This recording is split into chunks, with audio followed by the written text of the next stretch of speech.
của các quý vị. Ladies and gentlemen, members of press and media, welcome to the workshop Electric Vehicles Development Towards Green Energy Transition today. This workshop is co-organized by Ministry of Transport, the Embassy of Japan, and UNDP. On behalf of the organizer, I would like to extend my greetings and gratitude to all of you joining our workshop today. First of all, it is our pleasure to introduce Mr. Patrick Haverman, Deputy Representative of UNDP in Vietnam. It is our great honor to welcome Mr. Lê Anh Tuấn, Vice Minister of Transport. It is also a great honor to welcome over 100 VIPs from Ministry of Transport, Ministry of Finance, Ministry of Natural Resources and Environment, Ministry of Science and Technology, along with the representatives of local governments, automobile and motorcycle manufacturers, investors of charging stations, international organizations, and academia in Vietnam. The workshop is being attended and covered by 13 members of press and media. Ladies and gentlemen, this workshop today is a really important scientific platform to discuss action plans on green energy transition to reduce emissions from the transport sector. It is organized virtually and on-site, receiving a lot of interest of our experts and researchers, and it is live streamed on multiple platforms of the transport needs. Now, I would like to introduce to the stage Mr. Lê Anh Tuấn, Vice Minister of Transport, to the stage to deliver his opening remarks.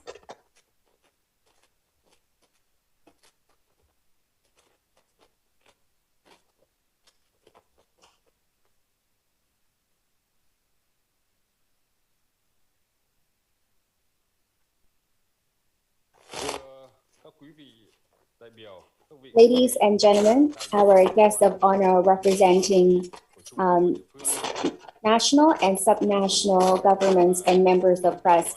Climate change is a global challenge.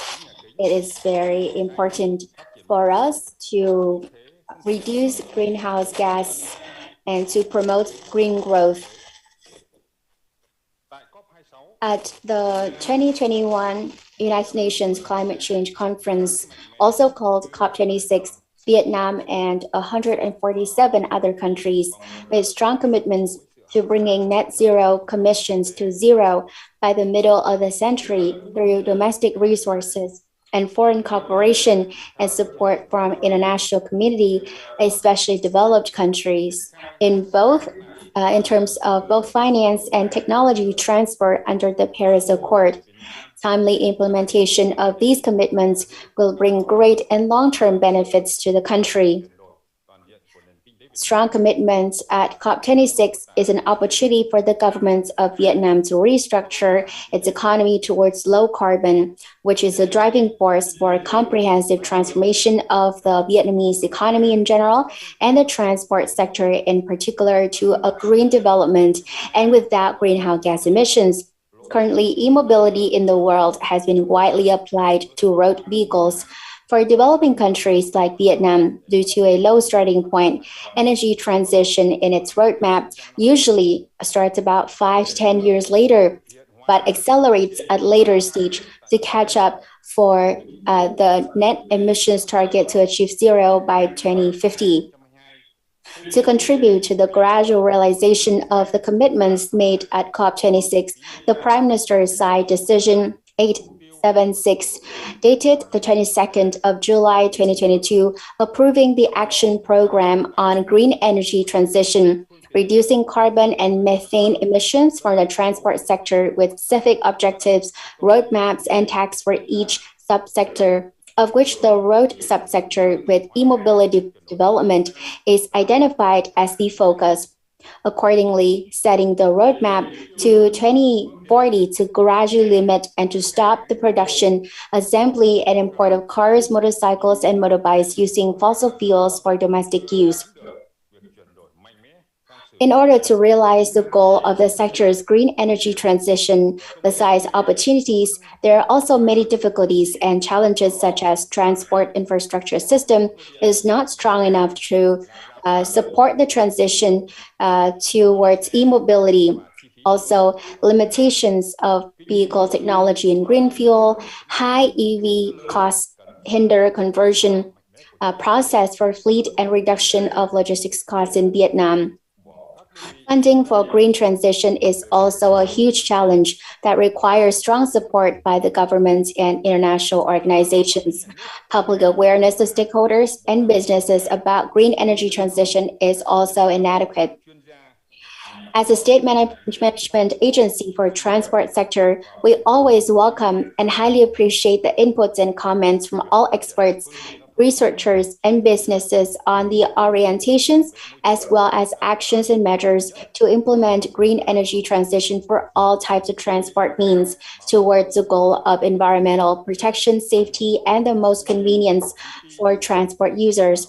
We highly appreciate the Transport News, which has coordinated with the United Nations Development Program, UNDP, with the support of the government of Japan to organize the workshop today.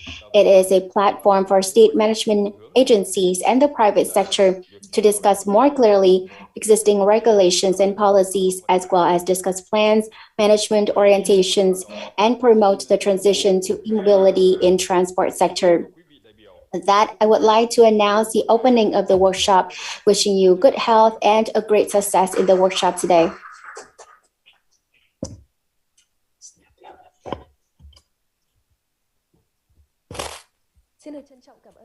Thank you very much, Vice Minister Lê Anh Tuấn. Next on the agenda, we would like to welcome to the stage Mr. Patrick Haverman, Deputy Resident Representative of UNDP in Vietnam.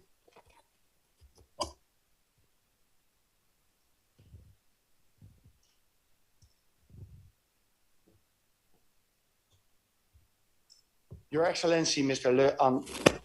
Thưa ông Lê Anh Tuấn, Thứ trưởng Bộ Giao thông Vận tải của Việt Nam. Kính thưa ông Watanabe Shige, Phó Đại sứ Nhật tại Việt. Institutions, businesses, and development partners. Xin chào and a good morning to all. So on behalf of the UNDP, it's a great honor to welcome you all to the National Conference of Development of Electric Mobility towards Green Transportation in Vietnam. As the Vice Minister said as well, we would all like to applaud the government of Vietnam on its commitment to the net zero emission target for 2050. And our Secretary General, Antonio Guterres, is arriving, I think, tomorrow this time, and he will say the same to the government of Vietnam, that we're really happy with this target, and the UN is here to support where we can to make this happen.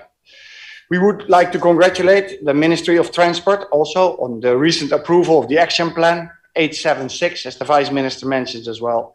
And the main objective of the Action Plan is to accelerate fuel switch for all transport.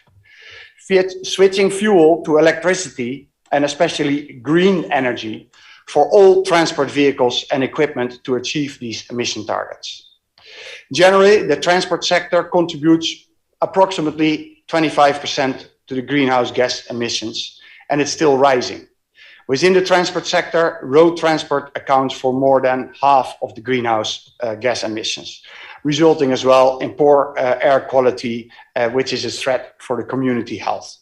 Accelerating the switch to electric vehicles is front and center in the follow-up of the COP26 commitments. As Vietnam is committed in its NDC to cut greenhouse gas emissions by 9% by 2030, compared to business as usual scenario, using domestic resources, and increasing this ambition to 27% against business as usual commitments when they're receiving international support. The transport sector will contribute 0.89 or 2.23. It's a very considerable amount of the greenhouse gas reductions. Ladies and gentlemen, to promote e-mobility in Vietnam, I would like to highlight some key points for the discussion for today's conference. Firstly, electric vehicles and green transport are considered a promising technology and an attractive solution for low carbon transport. A growing number of countries have pledged to phase out internal combustion engines or have the ambition to do so, or have ambitious vehicle electrification targets for the coming decades and establishing the EV as the future mode of transport. The good news is that the electric vehicle global market is very dynamic and the sales of electric vehicles doubled in 2021. To the record of 6.6 million new cars, it's more or less 10% of all the car sales in the world. And I just heard as well that next week there's an exciting car show in Saigon, and a lot of new electric vehicles will be put on display. So also this change is happening in Vietnam. Secondly, to promote electric vehicles, that requires a set of policies and regulations for vehicles associated with infrastructure, manufacturing, safety requirements, enabling the environment for public-private partnerships. The government should accelerate action to overcome the current obstacles of infrastructure. Fiscal incentives also take a vital role for piloting and scaling up electrification of transport modalities. And the final set we can discuss today is the implementation of the action program for green energy transition. It requires that the government, development partners, private sector and other stakeholders all work together to contribute to electric mobility, green energy transition and the reducing of the greenhouse emission. The private sector has an important role to play in this transition. We have witnessed the private sector investments and contribution, and it should be expanded and replicated nationwide. Ladies and gentlemen, we would like to extend our appreciation to the Minister of Transport, as well to all partner stakeholders working together towards the ambition decarbonization of the transport sector in Vietnam. We look forward to an open and informative discussion today as we move to the net zero emission future, and we wish you all good health and success. Xin cảm ơn.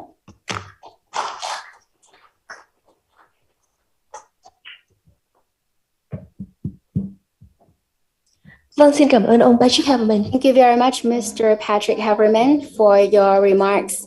Next, would like to welcome on stage Mr. Watanabe Shige, Deputy Ambassador of Japan to Vietnam. So, welcome to the floor, Mr. Watanabe Shige, for his opening remarks.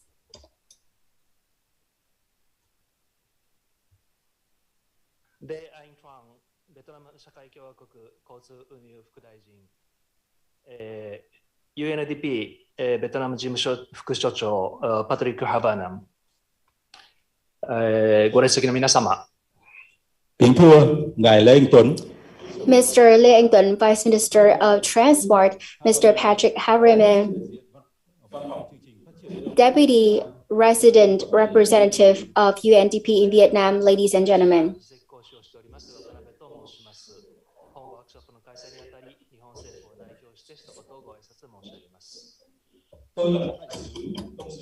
I am Watanabe, Deputy Ambassador of Japan to Vietnam on behalf of the government of Japan. I would like to speak a few words at the workshop today.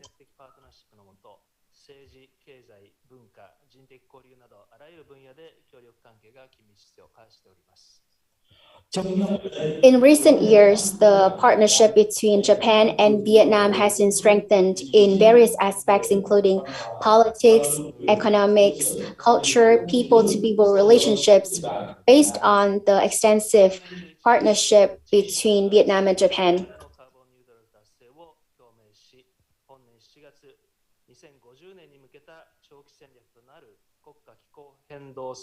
NCCS が首相により承認されました。 At COP26 in November last year, our Prime Minister Phạm Minh Chính expressed his commitment to the net zero emissions target by 2050. And to achieve that goal, in July this year, the Prime Minister approved the National Strategy on Climate Change by 2050.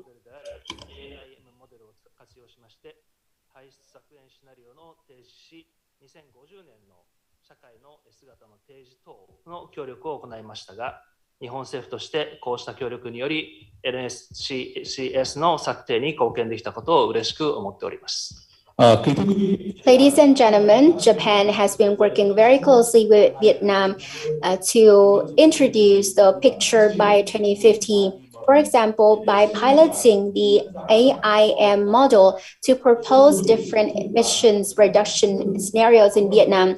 I'm glad to see how the government of Japan has been contributing to the development of the NCCS in Vietnam. 脱炭素化を普及していくための政策作りや支援枠組みの整備を行っていくもので、NCCS の目標達成に向けて貢献できるものと考えております。The e-mobility project this time around is being implemented based on the partnership between the governments of Vietnam and the private sector. It is intended to introduce evidence to inform policies for the transport sector in Vietnam. I believe it will contribute greatly to the achievement of the targets set under the National Strategy for Climate Change, NCCS for short.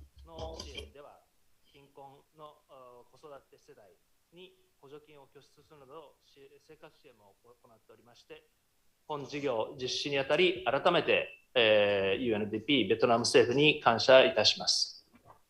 In addition, I would like to thank UNDP and the government of Vietnam in providing support towards small e-mobilities to collect waste and provide loans to poor households in Thừa Thiên Huế province within the framework of this project.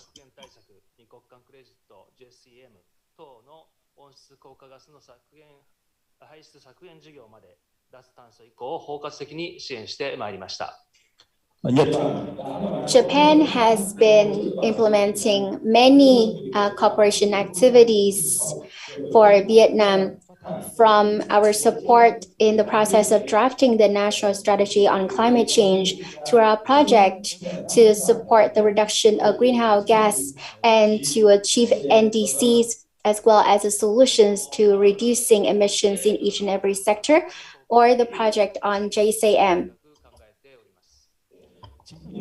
The government of Vietnam will continue to look into opportunities to support Vietnam in the coming time to reduce emissions in the coming time.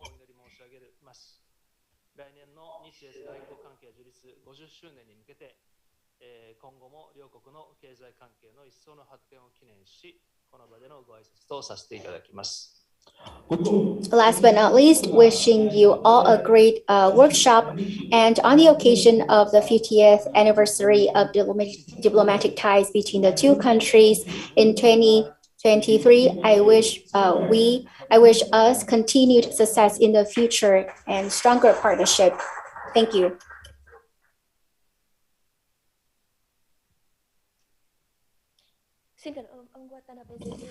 Thank you very much, Mr. Watanabe Shige. And before we proceed with our main agenda, we would like to invite all of you to watch a video clip that captures development of EVs in Vietnam.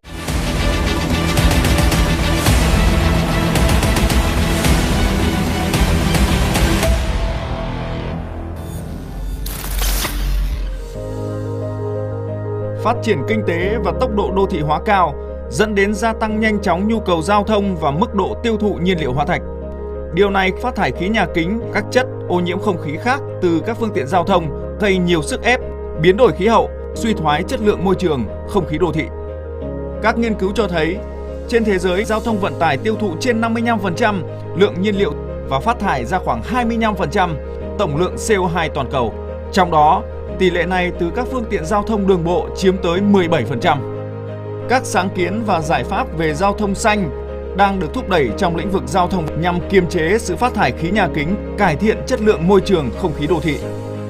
Trong đó, thúc đẩy phát triển giao thông điện được đánh giá là giải pháp quan trọng do nhiều ưu thế trong việc cắt giảm tiêu thụ nhiên liệu hóa thạch, thúc đẩy mô hình chuyển đổi năng lượng, phù hợp với xu thế công nghệ cao, cải thiện sức khỏe cộng đồng. Việt Nam cũng không nằm ngoài xu thế của thế giới. Với đặc tính giao thông đô thị, giao thông cá nhân chiếm ưu thế, là quốc gia đầu tiên trong khu vực có doanh nghiệp sản xuất ô tô điện. Việt Nam đang có nhiều lợi thế và cơ hội để phát triển xe điện. Thị trường xe điện trên thế giới trong những năm qua đã có những bước nhảy vọt. Năm 2021, số lượng xe điện là 16,5 triệu xe, tăng gấp 2,5 lần so với năm 2019. Còn tại Việt Nam, đến tháng 8 năm 2022, cả nước đã có gần 3.000 ô tô điện được sản xuất lắp ráp, nhập khẩu, tăng gấp hơn 20 lần so với lượng xe ô tô điện của năm 2019. Đến nay, cả nước cũng đã có gần 1,8 triệu mô tô, xe máy điện hoạt động, phục vụ nhu cầu dân sinh hàng ngày. Cái thuận lợi rất rõ nét ở Việt Nam đấy chính là cái tuyên bố về phát thải ròng bằng không. Cái tuyên bố đó thì nó gắn với cái nguồn năng lượng, và năng lượng bền vững thì nó cũng chính là nền tảng cho các phương tiện xanh. Cái mặt bằng về công nghệ trong phát triển phương tiện ô tô điện thì Việt Nam nó không quá chênh lệch nhiều so với các nước phát triển, và đó cũng chính là cái cơ hội rất là lớn. Với sự đầu tư phát triển của các doanh nghiệp, nỗ lực của các bên liên quan, thì xe điện đang dần dần trở nên phổ biến hơn trên đường phố Việt Nam. Đặc biệt tại các khu vực đô thị có mật độ giao thông cao. Tôi lựa chọn một chiếc xe điện với mong muốn để cho cái môi trường nó tốt hơn. Là tôi tin là một chiếc xe điện thì cái công nghệ nó sẽ nhiều hơn. Cái thứ ba là cái cảm giác lái nó sẽ tin cậy hơn, nó sẽ chắc chắn hơn, và cái khả năng tăng tốc nó tốt hơn. Và cái thứ tư đó là cái chi phí. Bên cạnh đó, báo cáo cập nhật quốc gia tự đóng góp của Việt Nam trình Ban Thư ký Công ước Khung Liên Hợp Quốc về biến đổi khí hậu đã hoạt động phát triển giao thông điện là giải pháp nhằm giảm phát thải khí nhà kính từ ngành giao thông vận tải Việt Nam. Mục tiêu này cũng đã được xác định là một trong số những chiến lược phát triển quốc gia và ngành có liên quan. Tuy vậy, phát triển xe điện cũng đang đối mặt với nhiều thách thức và rào cản cần tháo gỡ. Thì tôi kiến nghị chính phủ cần có những cái quy định về xe điện, ví dụ như quy định về pin, quy định về trạm sạc, quy định về các cái trạm đổi pin, và quy định về các cái cơ sở tái chế phù hợp với các cái quy định quốc tế, để các doanh nghiệp của chúng tôi có thể sản xuất những cái xe điện mà phù hợp với cả các quy định quốc tế.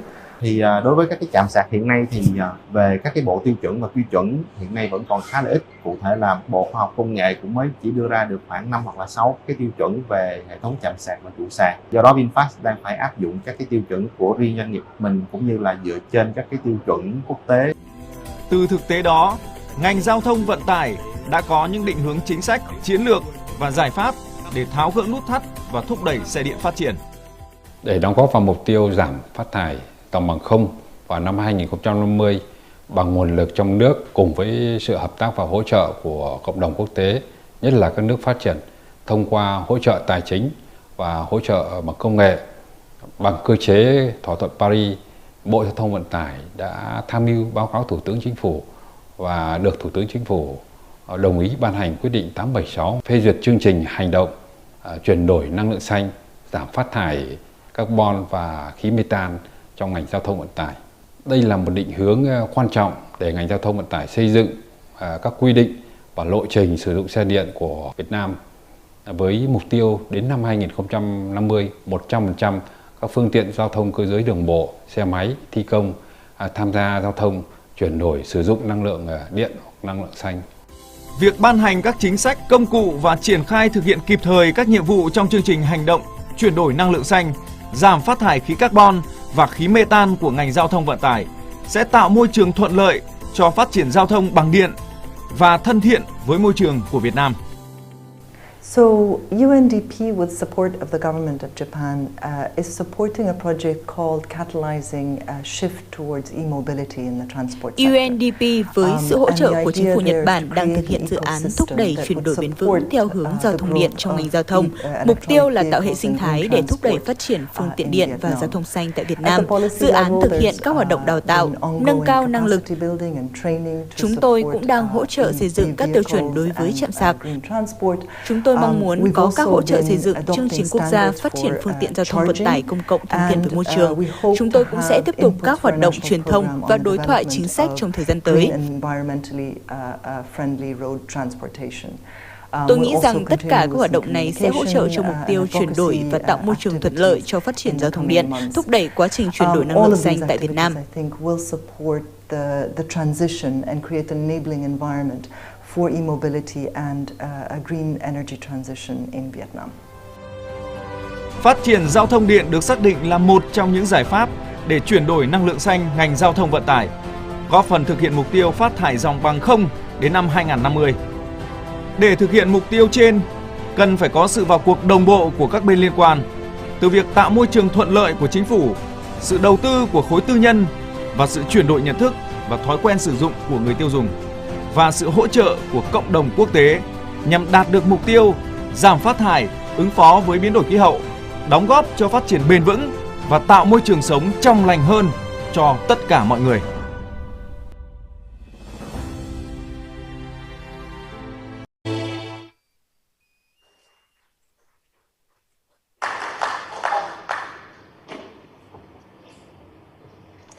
Dạ vâng, thưa quý vị. Ladies and gentlemen, the video clip shows the current status of electric vehicles in Vietnam and the challenges, difficulties that we are facing. It is also the topic of the first sessions of the workshop. And to kick off the agenda, I would like to invite Madam Nguyễn Thị Phương Hiền, Vice President of the Transportation Strategy and Development Institute, to share a presentation on the future development of electric vehicles. The floor is yours, please.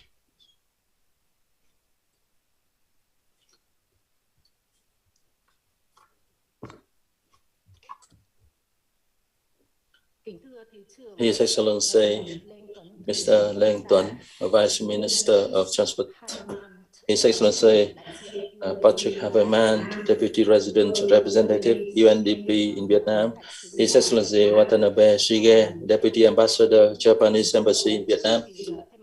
On behalf of the MOT, Ministry of Transportation, I would like to deliver the first presentation.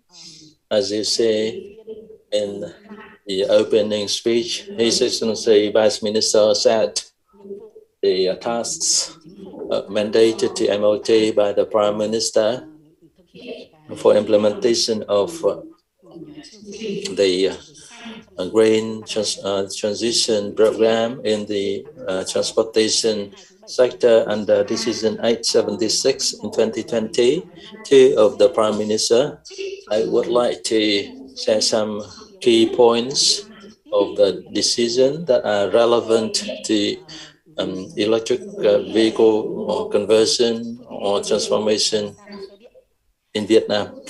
My presentation follows the Decision 879 with 5 sessions, points of view, objectives, roadmap, task and measure, and implementation. In terms of the points of views of the decision, the Vietnamese government identifies the green transition, especially in the transportation sector, as one of the very key tasks to realize the commitment at COP26 by our Prime Minister. It is not only a task, it is also an opportunity for the Vietnamese transportation sector to have a leapfrog development to catch up with other advanced countries in the world. And as suggested in the opening speech by Mr. Deputy Resident Representative of UNDP in Vietnam, the Vietnamese government identifies the green transition in the transportation sector as one of the key pillars. It must be built on the strong transition or development of science and technology and modern institution in terms of governance and management associated with high quality human resource. And in order to do that, we need to look at the roadmap and a suitable roadmap for feasibility, sustainability, and effectiveness of the implementation. And in order to do that, to realize it, the government identifies that we need to make use of all of the available resources from the state budget to the participation of the private sector and other social resources, especially questions of FDIs, foreign investments.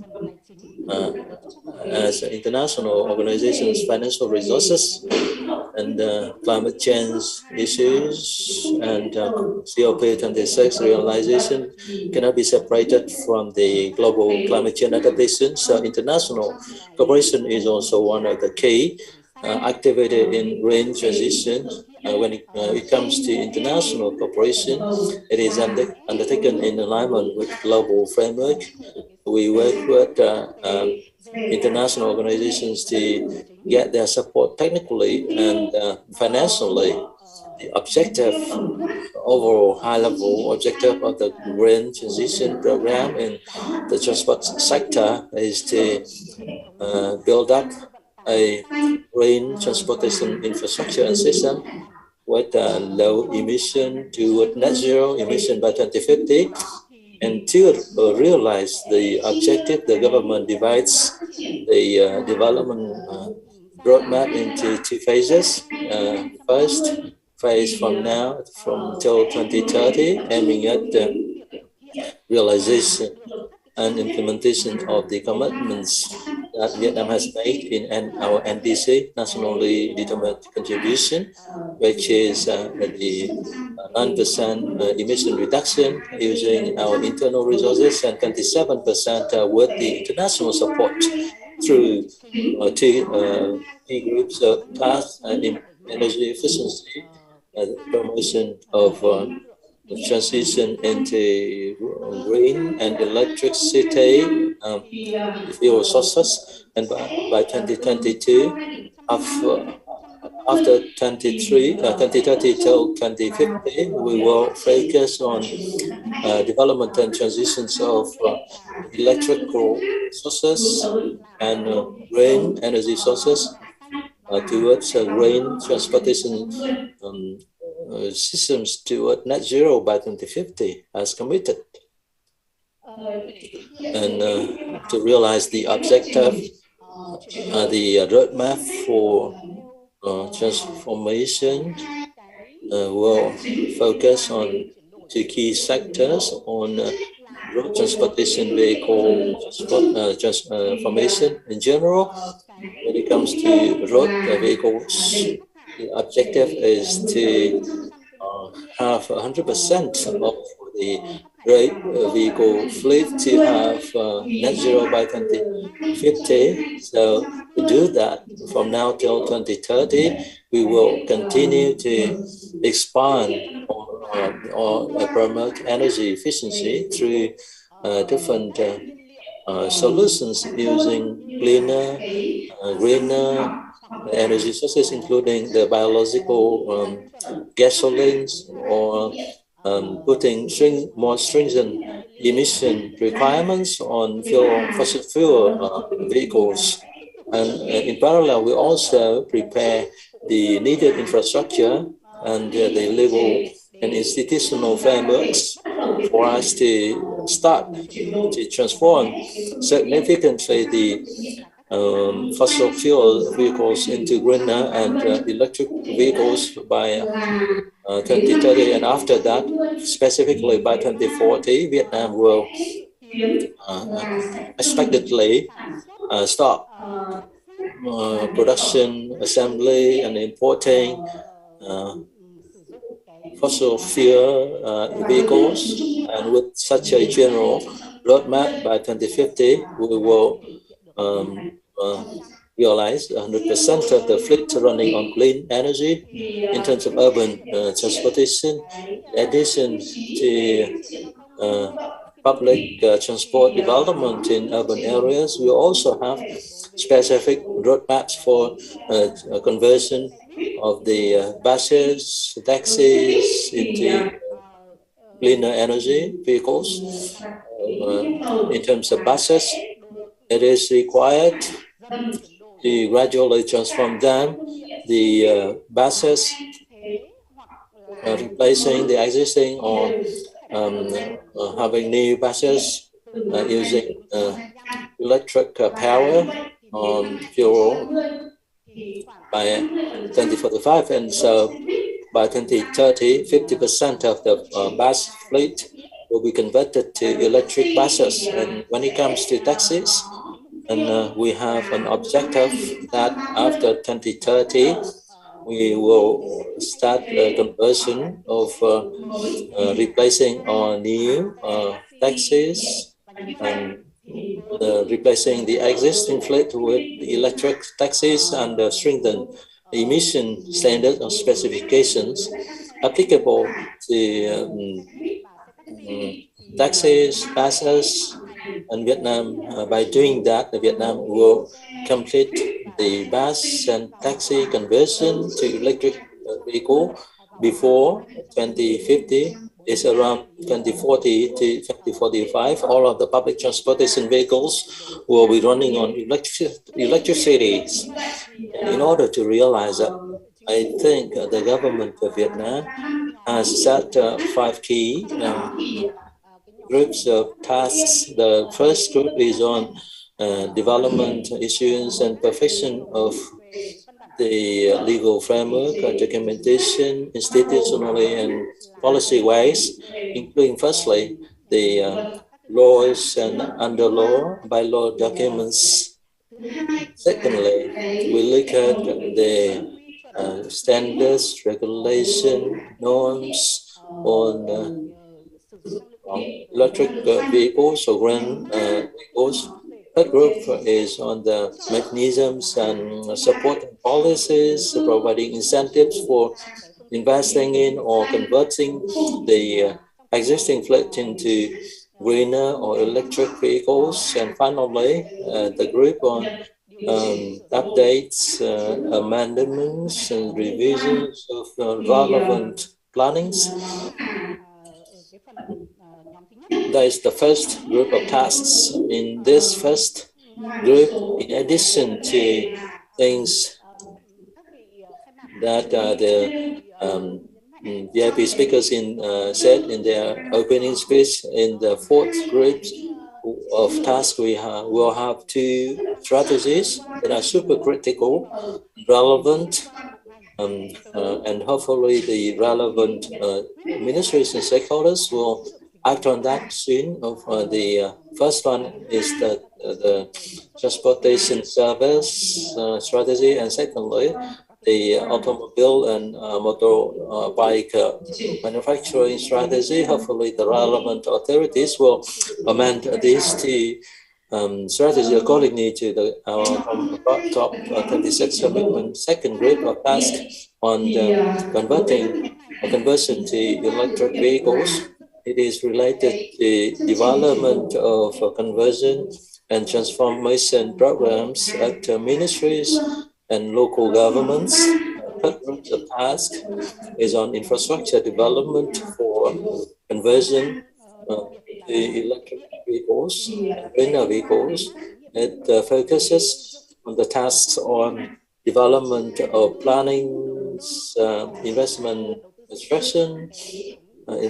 and construction of charging infrastructure throughout the network of national roads and urban areas. The fourth group and fifth group of tasks, the fourth group focuses on implementations of NDC, nationally determined contribution, covering the energy efficiency or energy saving solutions. And I would like to skip this topic. And when it comes to the fifth group, we set a task to combine different solutions and mechanism for international cooperation to promote research and development and implementation tasks, especially human resource development. And but there are also requirements on perfection and improvement of implementation capacity in the future.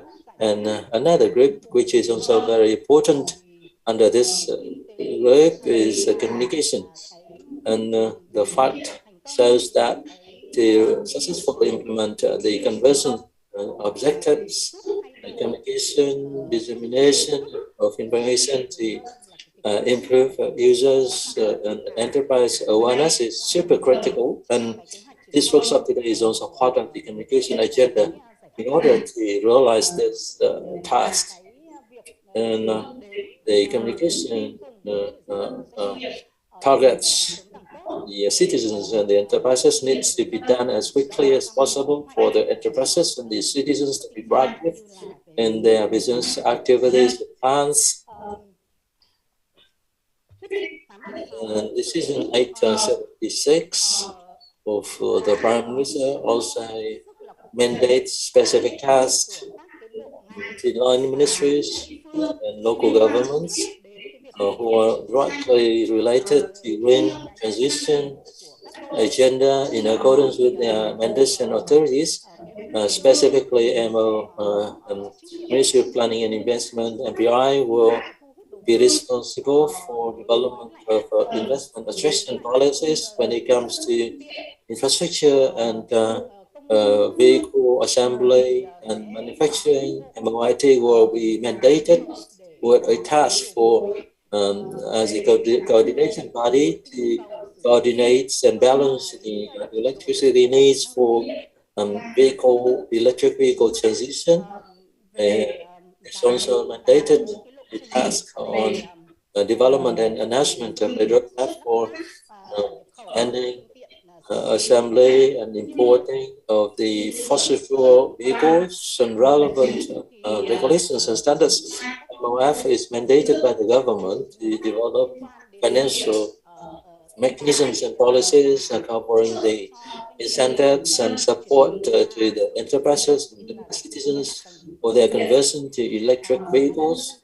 The provincial and city governments will be required to realize the task in their areas, and these are the key content of the Decision 876 of the government. Generally, when we look at the existing status of electric city vehicle implementation in Vietnam, I think there are challenges, but there are also opportunities.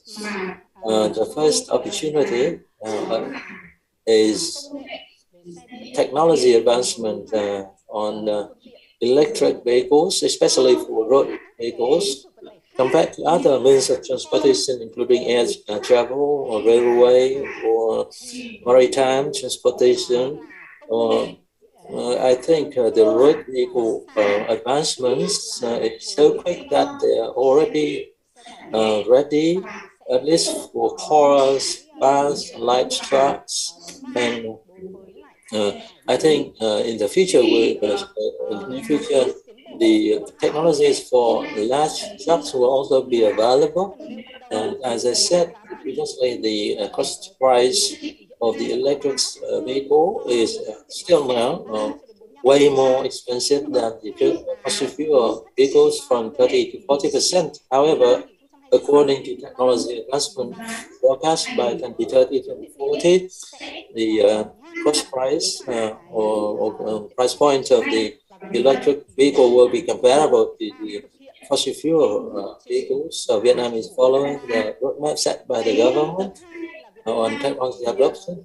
Second, in Vietnam, so far, many other countries in the world have better. In the European countries, up to 20% of the fleets have been running on electricity fuel, and we can learn from the foreigners, including institutional standard, norms, regulation, processes, lessons learned in order to shorten the time it takes for effective conversion. And also in the clip that you watched just now, Vietnam is one of the very few countries in the world with a electric vehicle manufacturing facility. In Vietnam, it is also one of the advantages of Vietnam for electric vehicle transition. And challenges are also correspondent with all of the opportunity identified by the government, as well as the objective set by the government, with the four great difficulties and challenges institutionally and legally. From now till 2030, we will focus to address the law, legal, institutional framework, standards, regulations, specification norms, on the electric vehicle exploitation and the two key strategy that I've said just now on the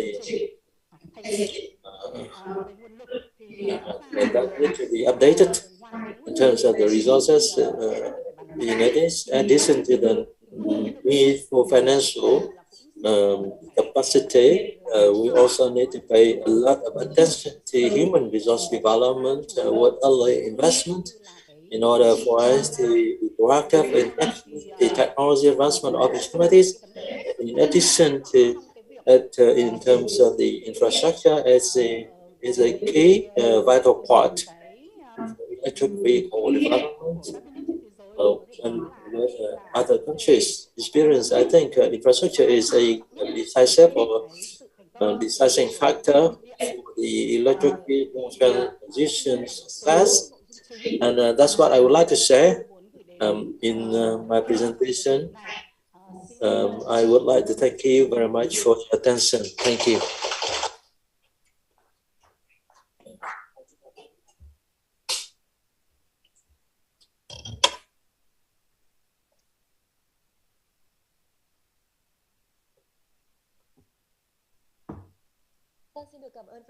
Thank you very much, Madam Nguyễn Thị Phương Hiền, for your presentation.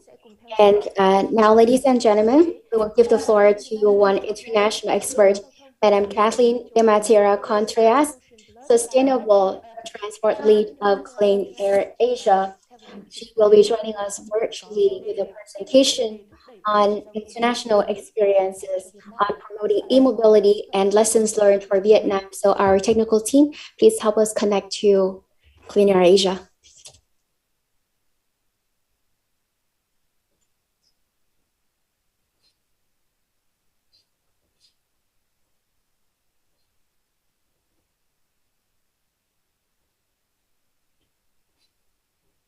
Okay, I think the full slide is showing. Yeah, okay, so good morning, distinguished guests, ladies and gentlemen. Congratulations also to the organizers and partners for setting up this very important dialogue and conference.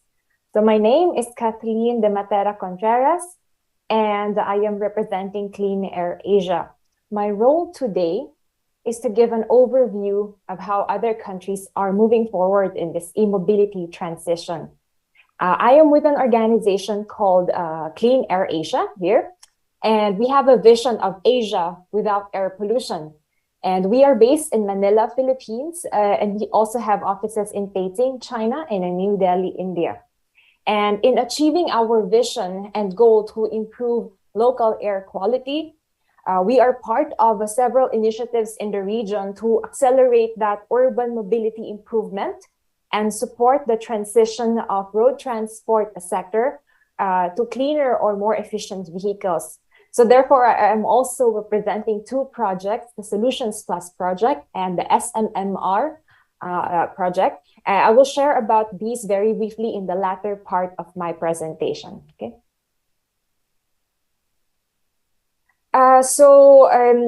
Back in 2012, just 120,000 electric cars were sold worldwide. But in 2021, more than that many are sold each week. So that brings the total number of electric vehicles on the roads to about 16.5 million. And however, note that these are mostly concentrated in certain developed countries. No? So, and by that, I mean, by contrast, the EV sales are lagging in emerging or developing economies where there are only a few models available, and the few models that are available remain to be unaffordable for mass market consumers. In the next few slides, we will show you some highlights from selected countries: Thailand, Indonesia, India, China, and the Netherlands. Okay. So let's look at how Thailand first is transitioning.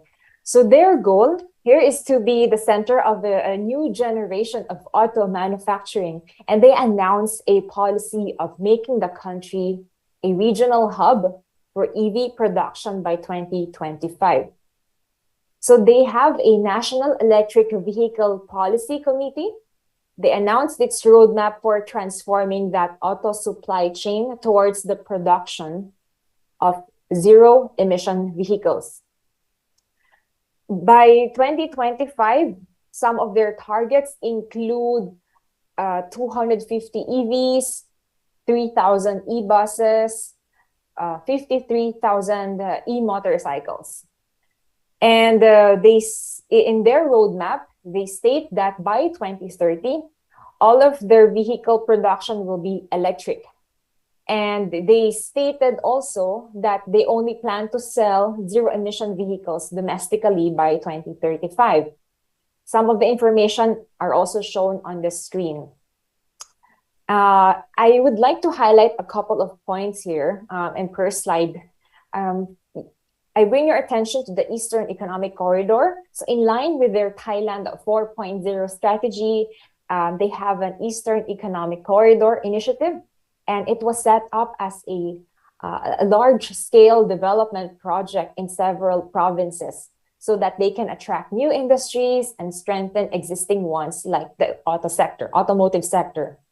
So the investments that are pursued, shown on the screen, sets out the procedures and rules for promoting, facilitating, and granting special privileges and support to the businesses in the Eastern Economic Corridor area. Okay. Now let's go to Indonesia. Okay. Indonesian Electricity Roadmap Project pointed to electric vehicles as the key to unlocking planned energy transition. So they have plans to ban conventional two-wheelers by 2040 and conventional four-wheelers by 2050. And as early as 2025, the government aims for a 20% EV adoption for locally manufactured cars and 20% for domestic motorcycles.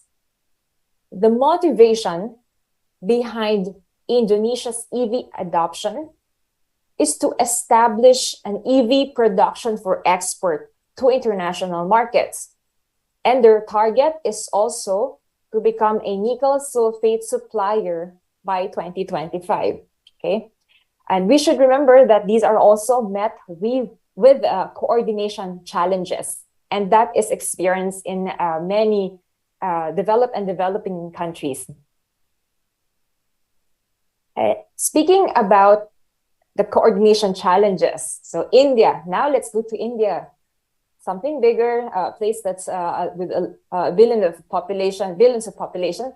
And they have, in India, set up a national EV policy committee, which is composed of the Prime Minister, the ministers of relevant sectors, and the major industry leaders for proper communication and implementation of EV policies. Take a step back, they actually have a program that many of us might know or might have heard already of. It's called FAME, F-A-M-E, Faster Adoption and Manufacturing of EVs in India. So that is a program, and this was initially launched by the Department of Heavy Industries in 2015 under their National Electric Mobility Mission Plan. And the goal of that program is to achieve fuel security through the promotion of EVs in India.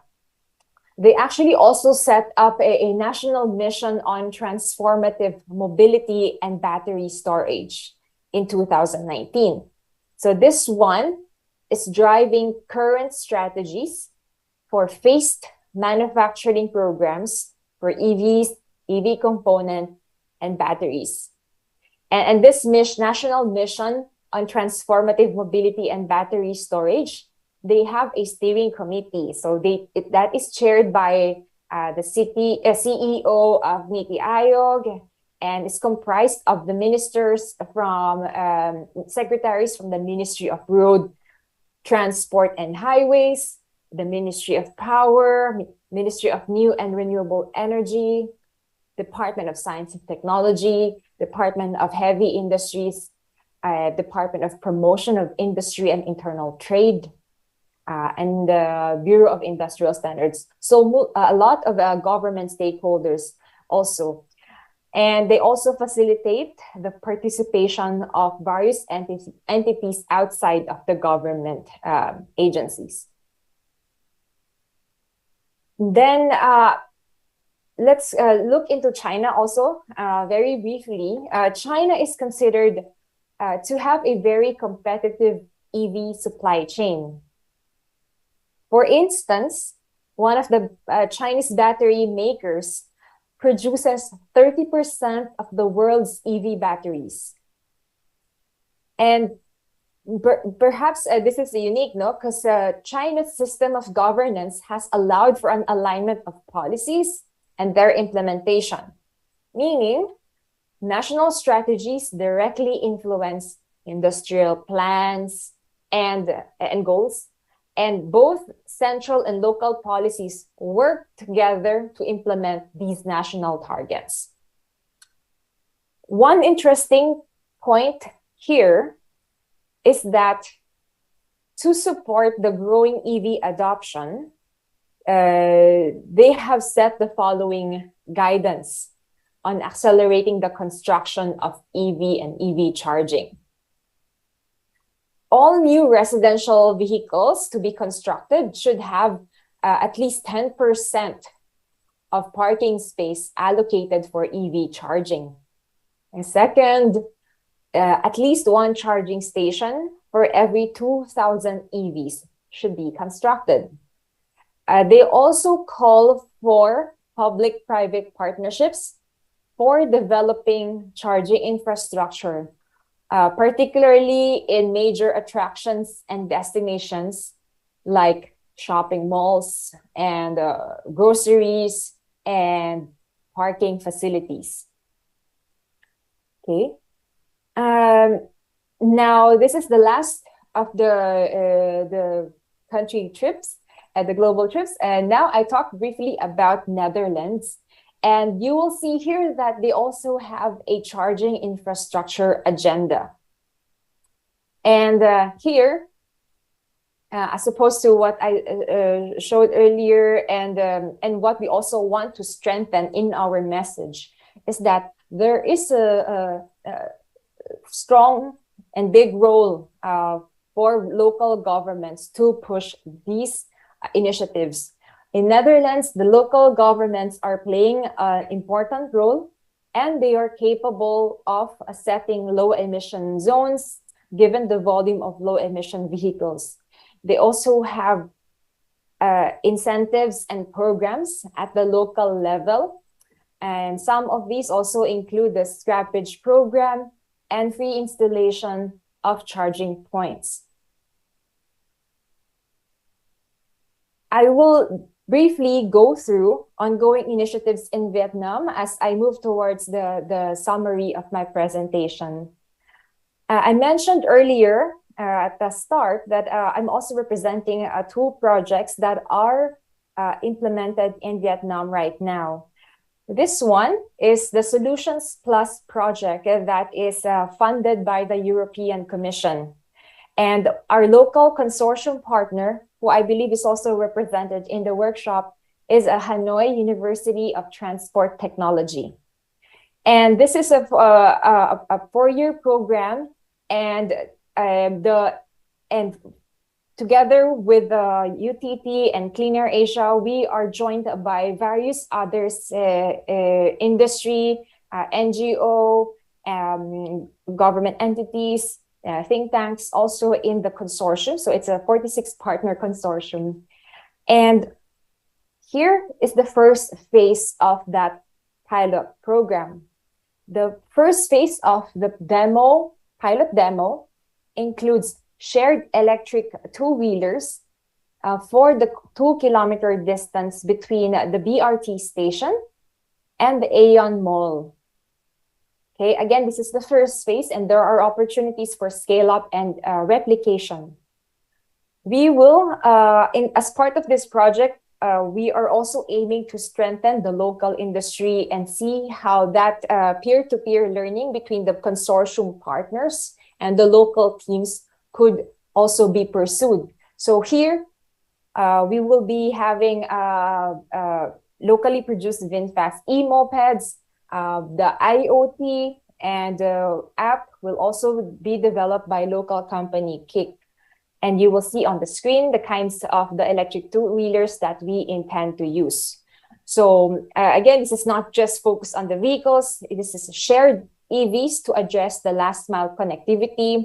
And we want to capture that the two-wheeler segment also and see how do we transition starting from that. Okay. This is a repeat of the slide, so I can just skip this. But to maybe mention this very briefly, the project objective is to use the shared two-wheelers to connect public transport modes and destinations and contribute to greenhouse gas emission reduction and air quality improvement, and to support the goal of increasing the public transport use and improving that system. As a scale-up or phase 2, we are including an extension of the service with an increased number of two-wheelers at the metro station. So an average of about 15,000 passengers use this metro services per day. And we want to address the last mile connectivity to and from the metro line.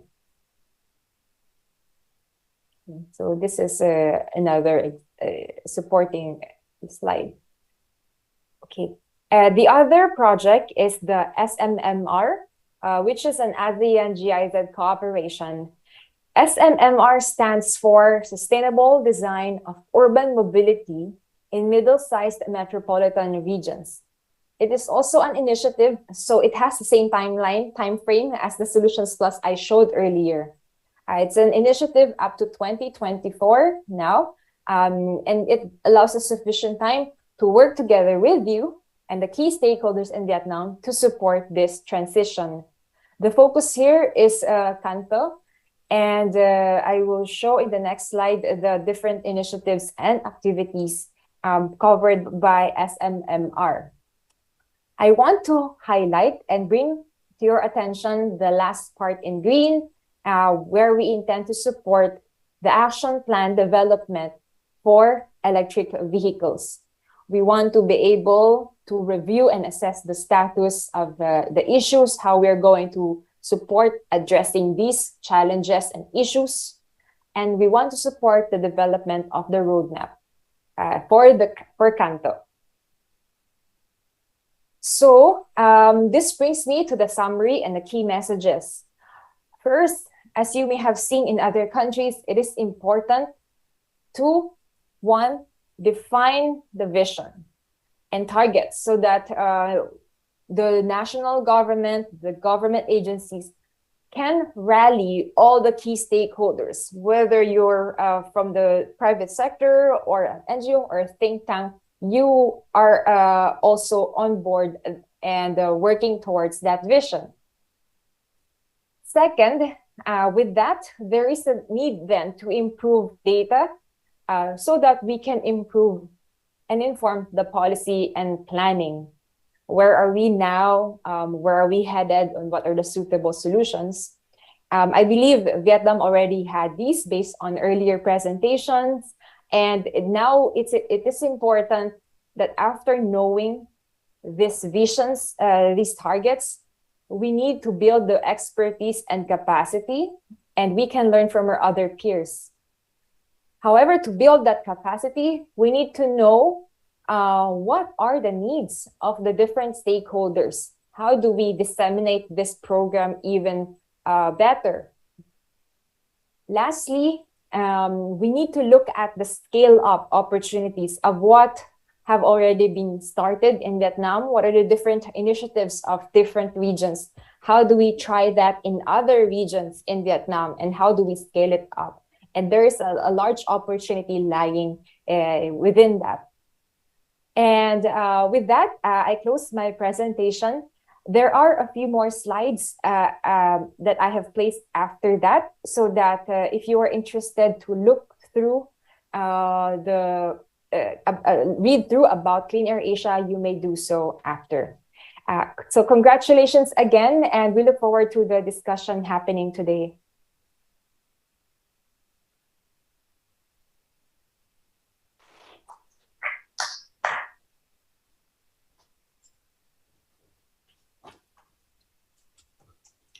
Vâng, vừa rồi thì chúng Thank ta đã được you very much, Madam Kathleen Demantra Sustainable, a very experienced expert on electric vehicle development in the world and in Vietnam.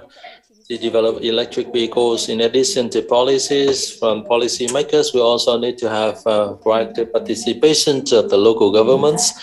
I would like now to invite Mr. Bùi Hòa An, Vice Director General of the Ho Chi Minh DOT, on stage to present a presentation on roadmap and measures for EV development in Vietnam. Please.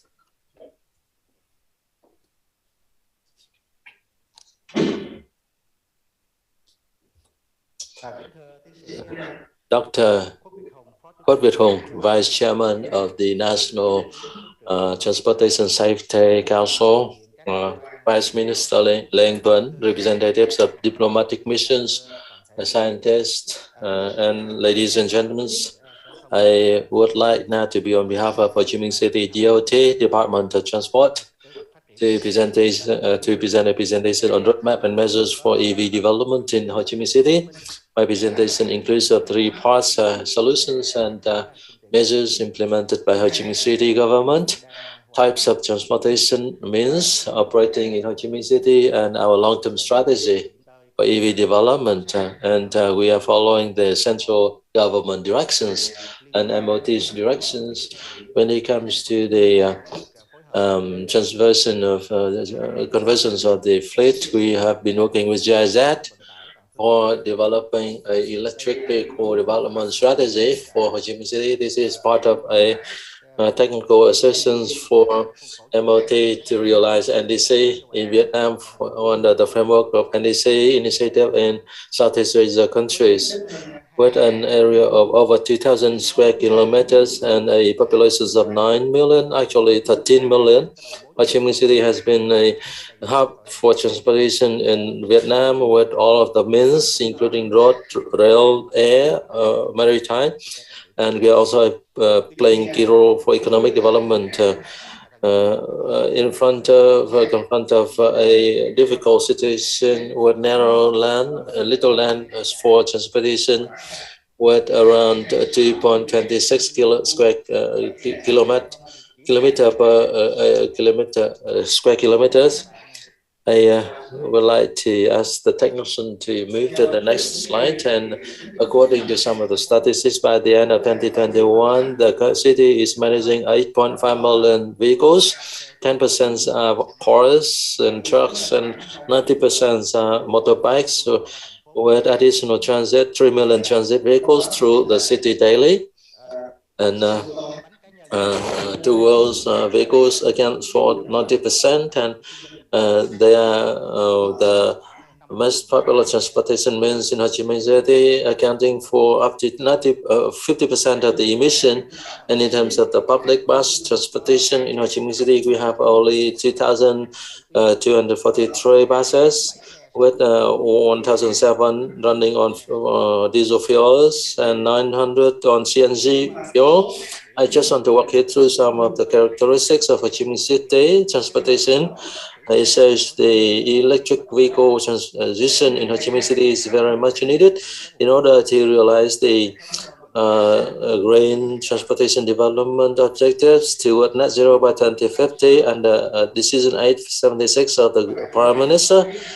It is very challenging for us, and we need to be super determined to realize that, to be realizing the climate change adaptation from 21 through 2030. to promote public transportation in Ho Chi Minh City. We are developing a transportation action plan development using electric vehicles. So far, the city hasn't got any specific objective for electric vehicle for EV. However, under Paris agreements on Ho Chi Minh City under Decision 3/9/24 of the city government, we look at a greener or cleaner fuel for vehicles. We also have an action plan for climate change adaptation from 21 through 2030 with a vision through 2050 with specific objective on 10% reduction of emission towards a low carbon economy with utilizations of renewable energy and cleaner energy consumption. And in 2020, we also issued Decision 39/98 on bus investment in phases in accordance with the fuel provision with a priority on clean energy utilization. The implementation will be from 21 through 2030. In addition to that, the city governments also looks at the implementation of the green development in the city with 5 key solutions. First, we promote conversions from fossil fuel to electric vehicles, promoting environmental friendly vehicles development. We also implement synchronously different fuel energy provision. We develop the transportation system under the multimodal approach. We improve or increase the green development using cleaner energy. And fifth, we develop financial mechanism to promote investment and contribution for the different stakeholders. And when it comes to second part of my presentation on types of transportation means, mostly we have 2 worlds electric vehicles at 12,500 vehicles, accounting for 0.16% of the 2 worlds vehicles in the city. When it comes to public transportation using EVs, and in October 2020, the city government had a decision 1315 and the Green Group proposal. MOT agrees to allow implementation of the electric buses in Ho Chi Minh City.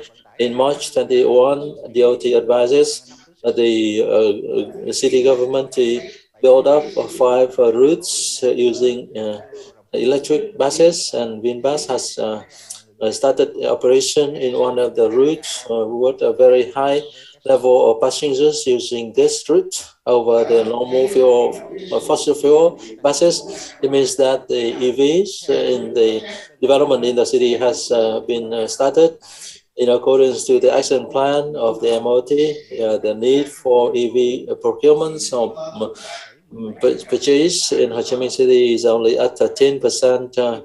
13.7%, 86% of the citizens do not want to buy EVs, and 93% of the people who want to buy EVs want to buy electric bicycle, and I think the remainings are for the electric motorbikes. And in the future development plans, firstly, we look at the completion and improvement of the legal framework for a consensus and agreement among the leaderships, and then we need to have a scientific regulations or plans under Decision 8/76 on green development and carbon emission reduction.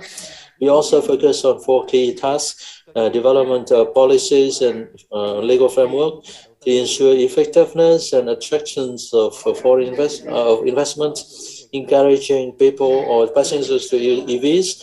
We built up a infrastructure to meet the EVs requirements. Thirdly, we control the private vehicles utilization. Others includes development and professions of legal documentation to ensure effectiveness of investment attractions, and EV development and infrastructure development. Secondly, we also look at the transportation infrastructure development to meet the EVs requirements as presented in details in this slide. And then thirdly, we have a control mechanism for private vehicles legalization in the city. Those are some of the key parts. In addition to that, we also have a very critical solution on the synchronous implementation of communications and user awareness, improvement on the environmental impacts, and we also promote utilizations of public transportation and conversion to EVs. We also promote international cooperation to learn from other countries and applications of technology advancements. And I would like to end my presentation here. Thank you very much for your attention, and I wish all of you happiness, great success, and I wish the event a great success as well. Thank you.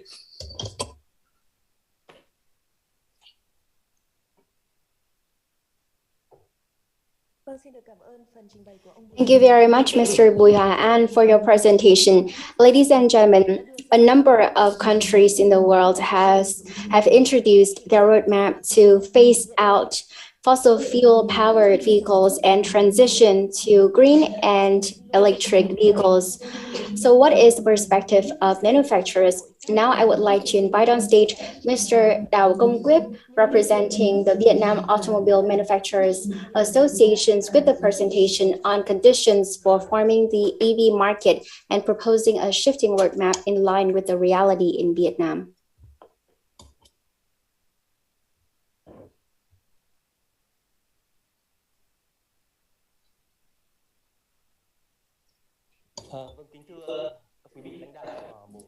Leaders of Ministry of Transport, leaders of UNDP in Vietnam, leaders of the Embassy of Japan to Vietnam, ladies and gentlemen, on behalf of the Vietnam Automobile Manufacturers Association, VAMA, I would like to discuss the perspectives of manufacturers on EVs and the green energy transition.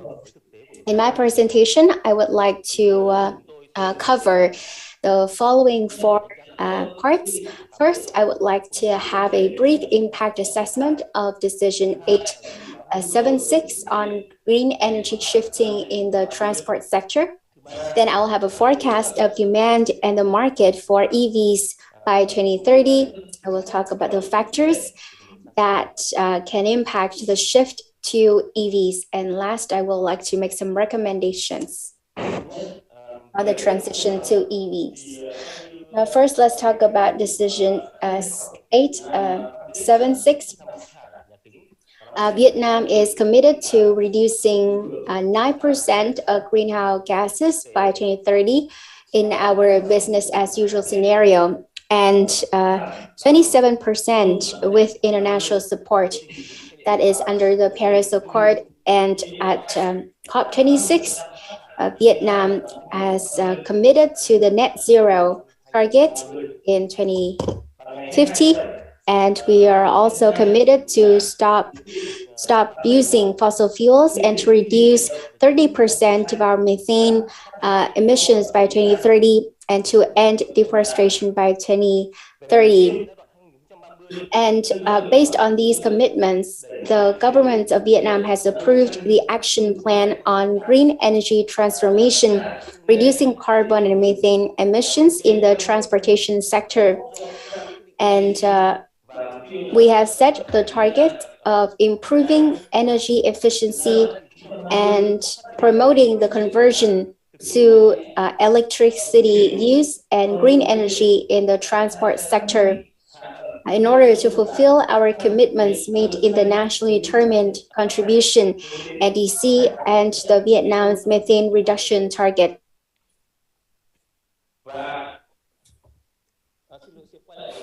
Sorry, could you please go back to the previous slide? Thank you. It is in our roadmap that by 2030, we will promote the production, assembly, import, and conversion using all kinds of road vehicles using electricity, expanding the mix using 100% of E5 gasoline for road vehicles, By 2030, we will have developed charging infrastructure to meet the needs of the public and businesses. And in the period of 2022 and 2030, we will be working on fuel consumption limits for road vehicles. And by 2040, we would like to gradually phase out the production, assembly, and importation of fossil fueled vehicles and motorcycles for domestic use. And by 2050, we would like to develop a complete charging infrastructure nationwide.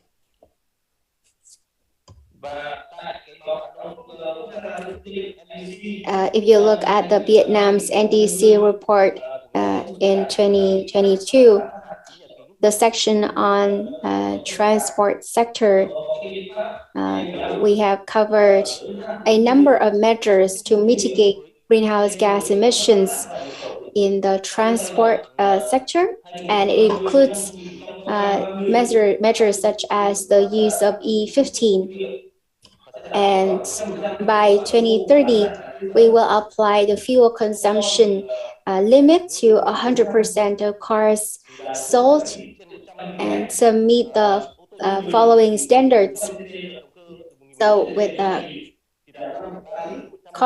small cars to reach 4.7 liters per 100 kilometers, with medium-sized cars 5.3 liters per 100 kilometers, and with large cars 6.4 liters per 100 kilometers. 90% of the gasoline and diesel vehicles in Vietnam actually do not meet E15 standard.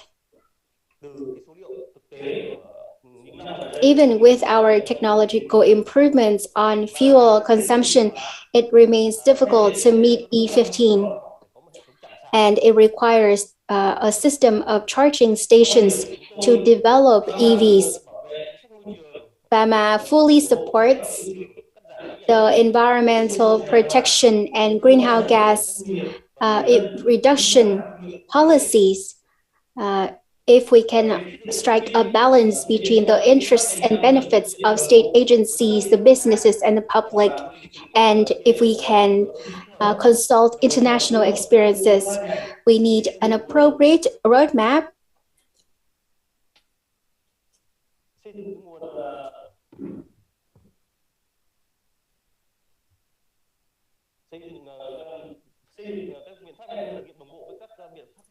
to implement the measures in a synchronous manner.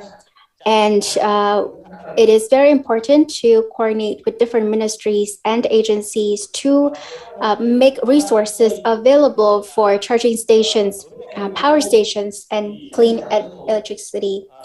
It is expected that the sale or the revenue from many automobiles in Vietnam will greatly reduce as they do not meet the new technical regulations and standards, and the latest technical regulations can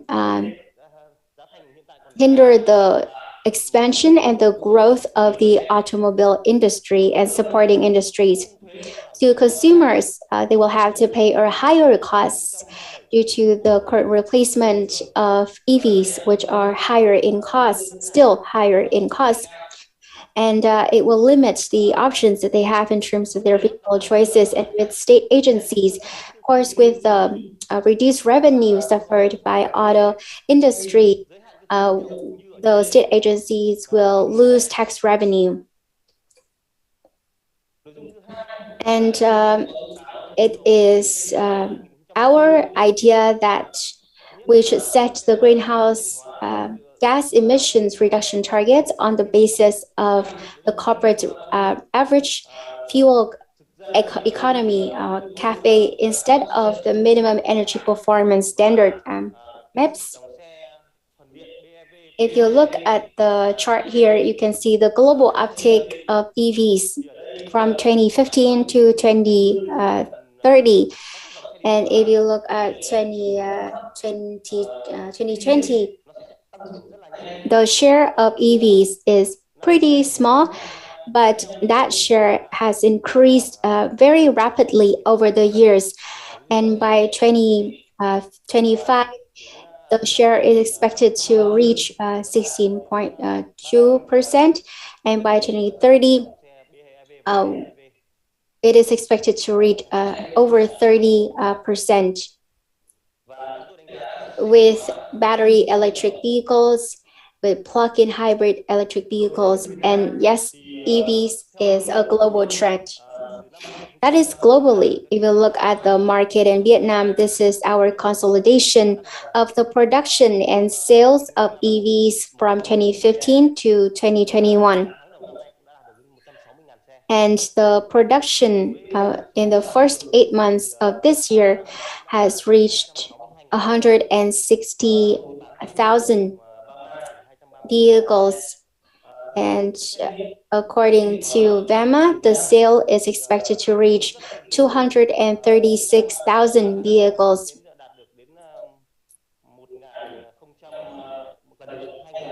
If you look at the smaller chart right here, the sale of EVs in the first 8 months of 2022, the sale is rather humble compared to our expectation.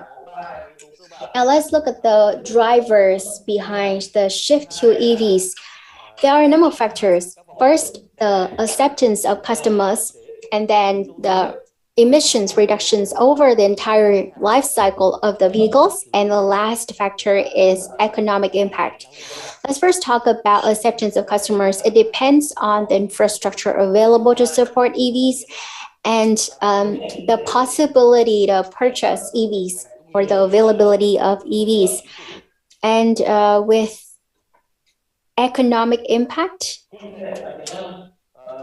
we can look at impact on industries, and that can be achieved with incentives from the governments and with incentives provided by energy policies.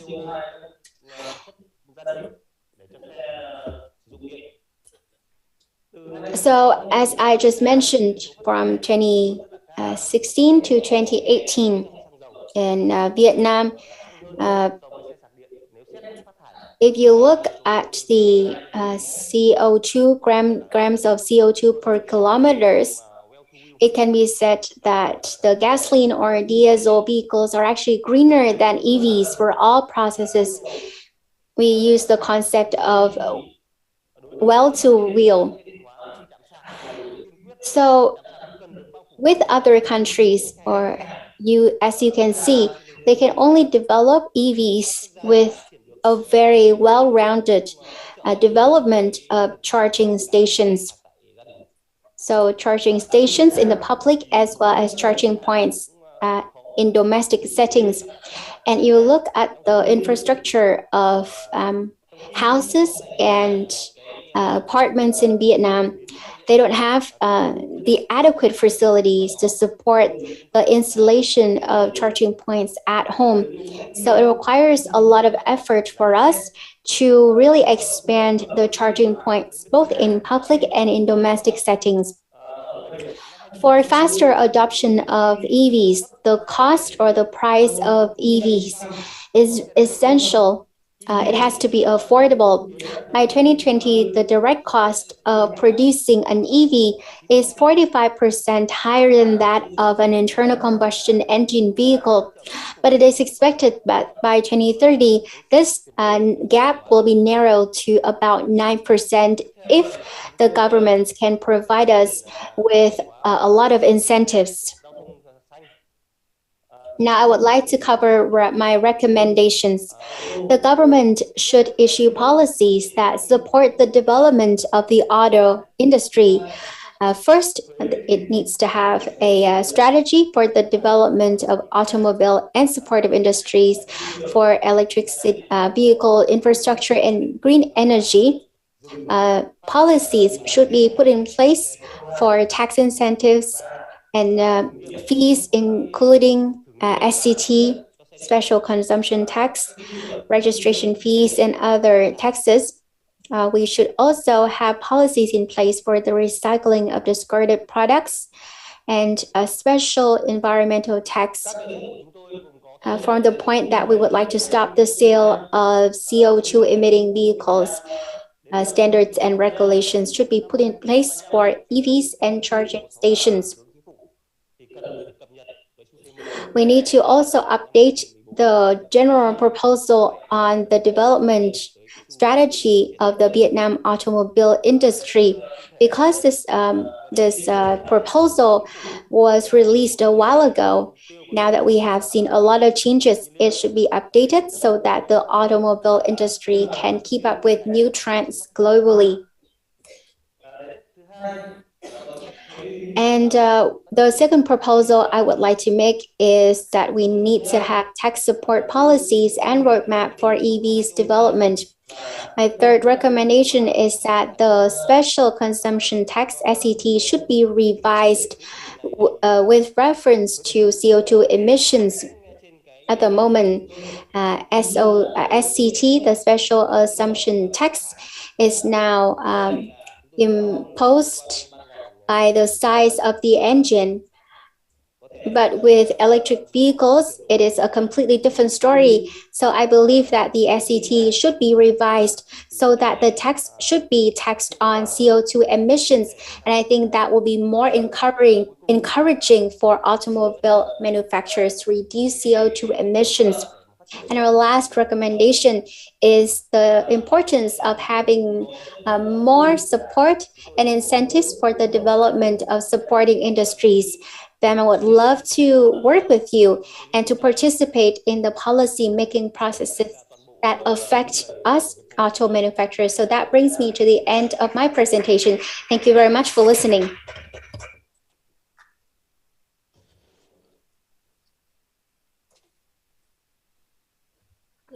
Thank you very much, Mr. Đào Công Quyết, representing Walmart.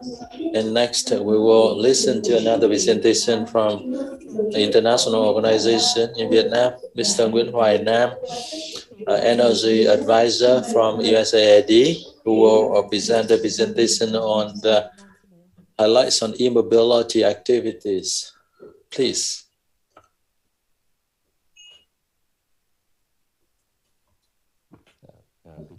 Good morning, ladies and gentlemen, organizers, leaders of MOT,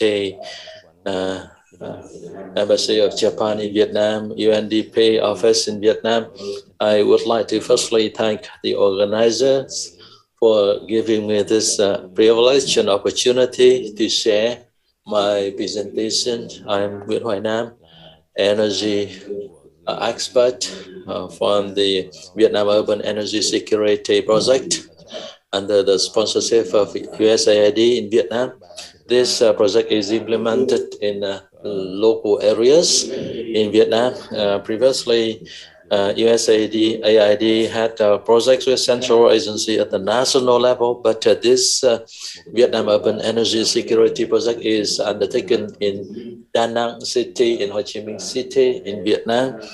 The project is implemented from 2019 through 2023. It is going to be concluded next year. The project has a number of objectives. Firstly, it creates an enabling environment to promote clean and renewable energy in Vietnam at a capacity of 400 megawatt at an investment of around 600 million US. We also set a target to develop up to 20 innovative solutions for commercialization of these solutions in the future. And later on, I will share more about these 20 innovative solution support. And in order to implement this project, it is divided into 3 subcomponents: policy development, and then number 2 on the direct support to financial institution to promote lending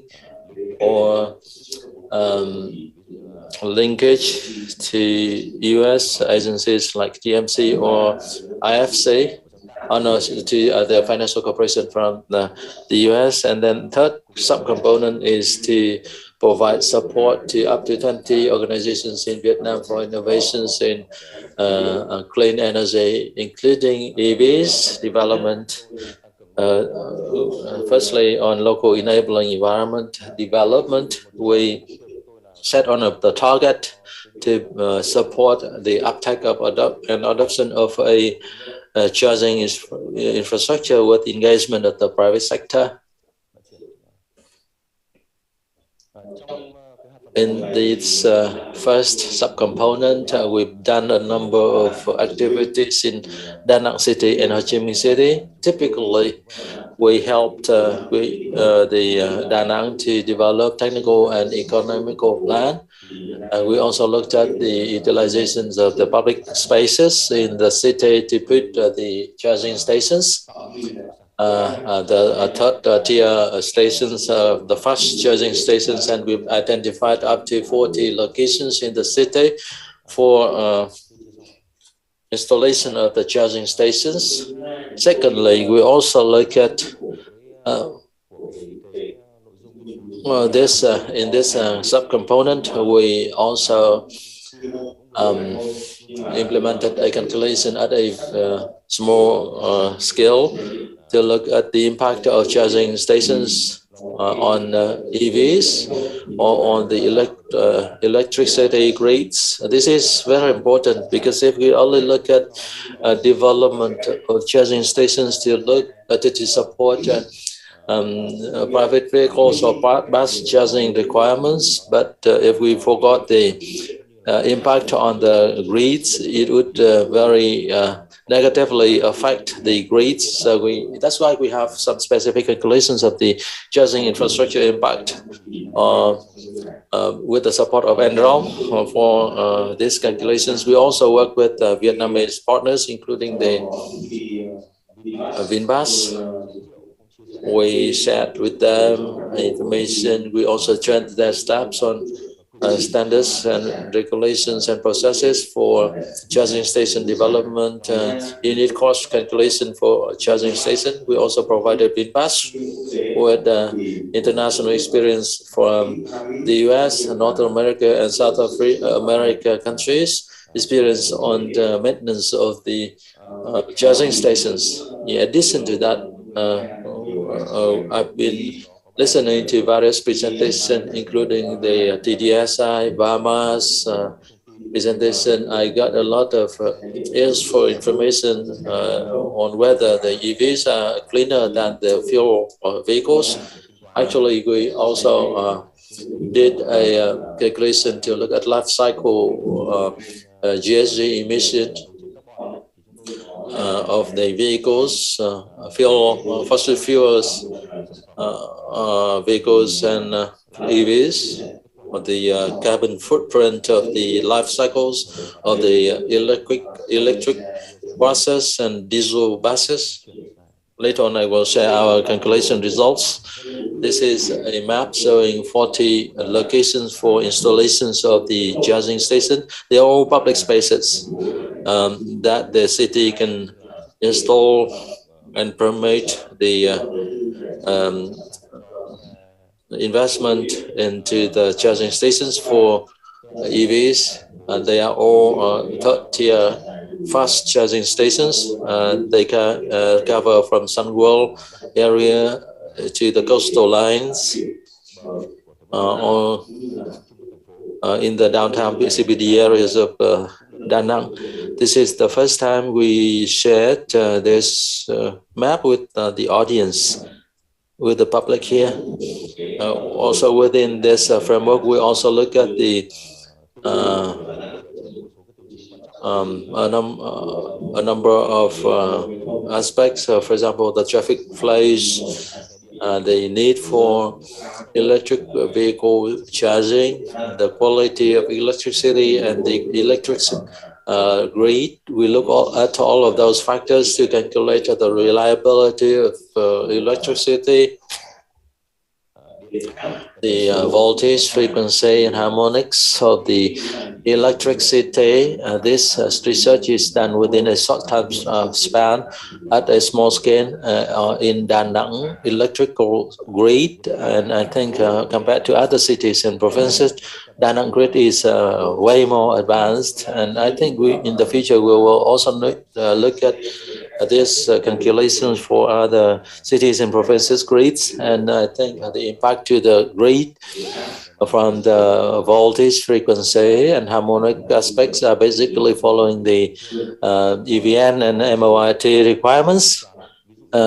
We also look at some of the calculation, for example, bidirectional charging, not only charging from the electricity grid to the EVs, but also vice versa from the EVs to the grid as well. And we look at the harmonics, high order harmonics from the EVs, batteries on the grids. We need to look at it further in order to assure that this is feasible. The next result that I would like to share with you here is the comparison results of the carbon footprint of the electric bus and diesel buses. I think we also get actual operational data from buses in Vietnam. We have an NDA agreement. So I just want to share with you very high level overall information. For diesel buses, we collected data from Hanoi, Ho Chi Minh City, transportation companies or bus companies. We also required the calculation team to calculate fully, and hopefully it will be very similar to the well-to-well approach set by the VAMA representative just now. And I think it covers the whole emission during the whole life cycle of the bus, from the raw material till the termination of the life cycle of the bus, discharging them into the dust, the dumps sites.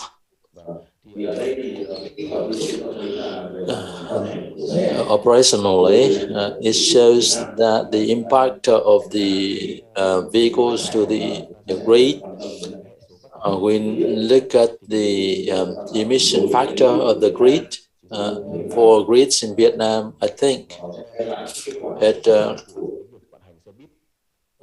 shows that the EV emission is almost no difference from the diesel vehicles. I think for electric bus, most of the carbon emission comes from the charging infrastructure development, and then for the EV, the carbon emission during the manufacturing phase is higher than the traditional diesel buses. When it comes to the maintenance part of the infrastructure or the road, it is higher for EVs. I don't know why, and we haven't looked at the rationale or the reason for it, but it's higher than the traditional bus. This table shows the calculation results of the project team. Here it shows the carbon footprint in terms of the gram of CO2 per a travel per a travel kilometer of a passenger. We have data for e-bus, diesel bus, and those are the two results for us to compare. And then we also share references for Western European countries references, because comparing to the US, the Western Europe is cleaner because they are abundant of the renewable energy, especially electricity. And as you can see from the table, e-bus, according to our project team calculation, has a life cycle or carbon footprint is at 2/3 of the diesel bus. We haven't compared it with the CNG and biogas buses. However, comparing it to the e-bus with the diesel bus, I think there is a significant saving of carbon emission. However, as we can say, e-buses in Vietnam, in comparison with Eastern European countries, for example, in Sweden, I think I corrected some of the translation in this version of the deck. However, there's still something that is super difficult to understand. For e-bus in the European countries, for example, in Sweden, in Norway, their emission is only half of the carbon emission of the diesel buses, and comparing with the e-buses in the US is a little bit higher, but it's much better than e-buses in Vietnam. I think it is a good reference for you. However, we can have a conclusion. Firstly, it just saves a lot of emission over the diesel buses, and secondly, we need to have a higher level of cleanliness for the Vietnamese grid in order to transform it into a. As I said previously, one of the objectives of the project is to look for and to provide funding or support for startups or innovators or enterprises in Vietnam to pilot and to experiment, to do experiments, different business models. Our project provides fundings at around a maximum of 100,000 US grants to support distributed or clean energy project development. And within this funding cycles, we support one of the company in Da Nang area.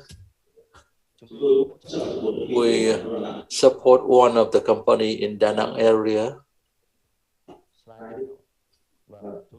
the Chen Mi Engineering Company, to implement, to use a locally developed charging station that meets popular standards in North America and European continents. We support the Chen Mi Engineering Company for 7 months from June till December this year.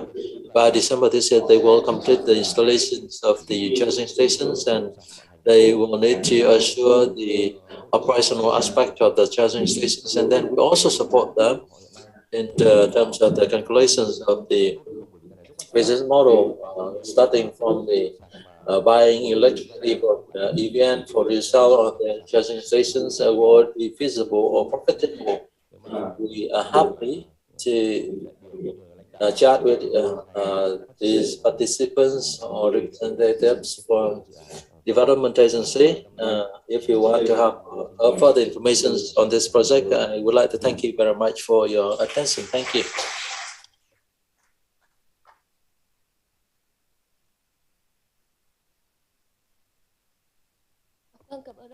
Thank you very much, Mr. Nguyễn Hoài Nam. Ladies and gentlemen, we just listened to 5 different presentations on the development progress of EVs in the world and in Vietnam, as well as the difficulties and challenges together with the recommendations. Now I would like to invite our VIPs on stage to have a group photo before we take a short break in 5 minutes.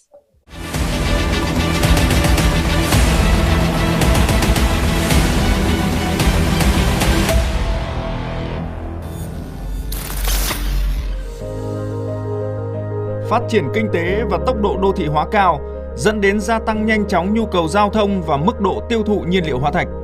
Điều này phát thải khí nhà kính, các chất ô nhiễm không khí khác từ các phương tiện giao thông, gây nhiều sức ép, biến đổi khí hậu, suy thoái chất lượng môi trường, không khí đô thị.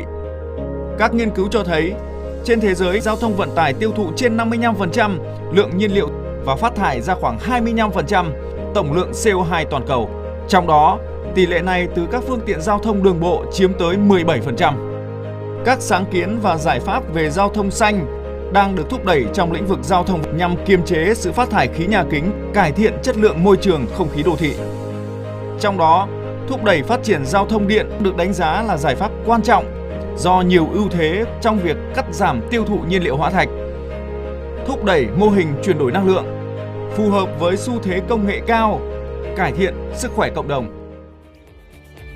Việt Nam cũng không nằm ngoài xu thế của thế giới. Với đặc tính giao thông đô thị, giao thông cá nhân chiếm ưu thế, là quốc gia đầu tiên trong khu vực có doanh nghiệp sản xuất ô tô điện. Việt Nam đang có nhiều lợi thế và cơ hội để phát triển xe điện. Thị trường xe điện trên thế giới trong những năm qua đã có những bước nhảy vọt. Năm 2021, số lượng xe điện là 16,5 triệu xe, tăng gấp 2,5 lần so với năm 2019. Còn tại Việt Nam, đến tháng 8 năm 2022, cả nước đã có gần 3.000 ô tô điện được sản xuất lắp ráp, nhập khẩu, tăng gấp hơn 20 lần so với lượng xe ô tô điện của năm 2019. Đến nay, cả nước cũng đã có gần 1,8 triệu mô tô, xe máy điện hoạt động, phục vụ nhu cầu dân sinh hàng ngày. Cái thuận lợi rất rõ nét ở Việt Nam đấy chính là cái tuyên bố về phát thải ròng bằng không. Cái tuyên bố đó thì nó gắn với cái nguồn năng lượng, và năng lượng bền vững thì nó cũng chính là nền tảng cho các phương tiện xanh. Cái mặt bằng về công nghệ trong phát triển phương tiện ô tô điện thì Việt Nam nó không quá chênh lệch nhiều so với các nước phát triển, và đó cũng chính là cái cơ hội rất là lớn.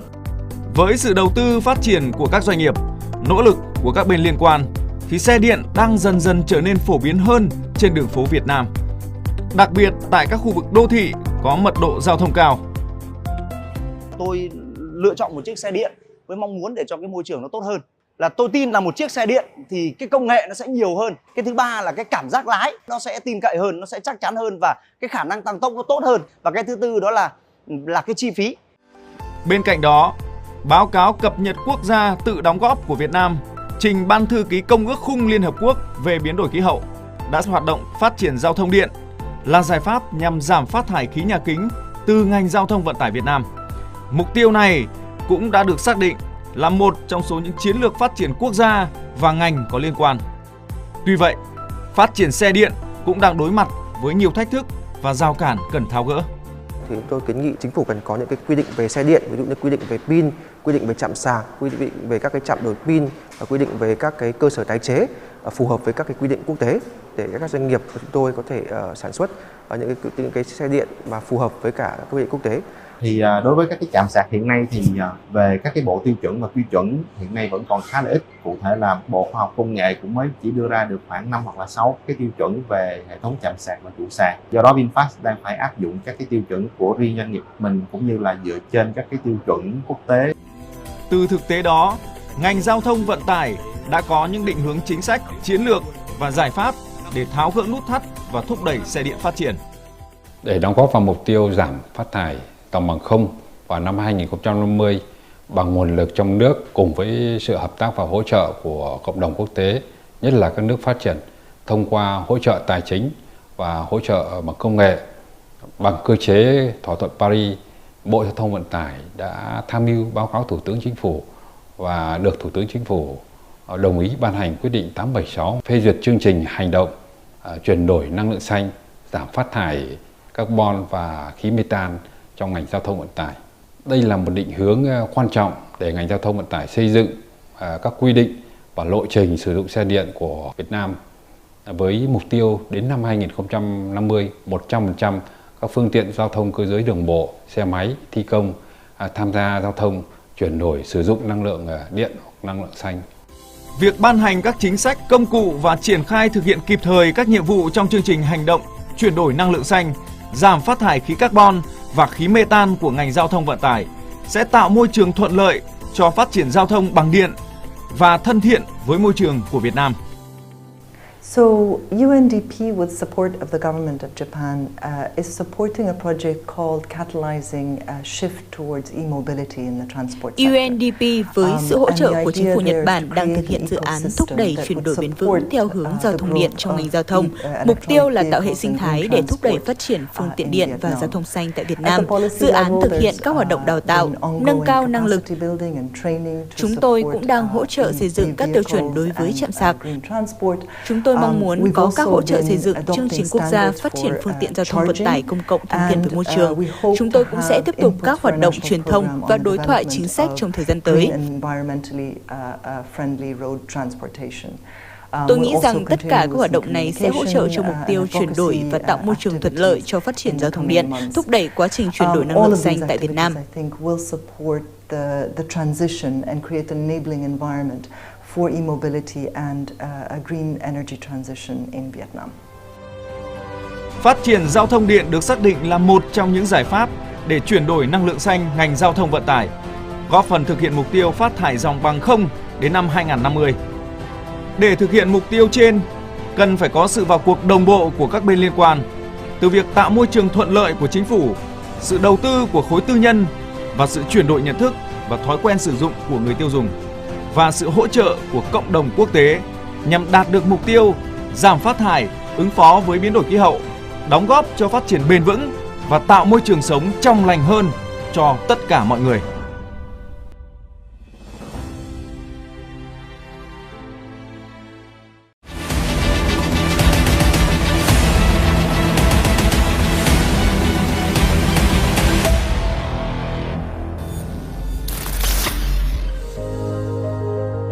Phát triển kinh tế và tốc độ đô thị hóa cao dẫn đến gia tăng nhanh chóng nhu cầu giao thông và mức độ tiêu thụ nhiên liệu hóa thạch.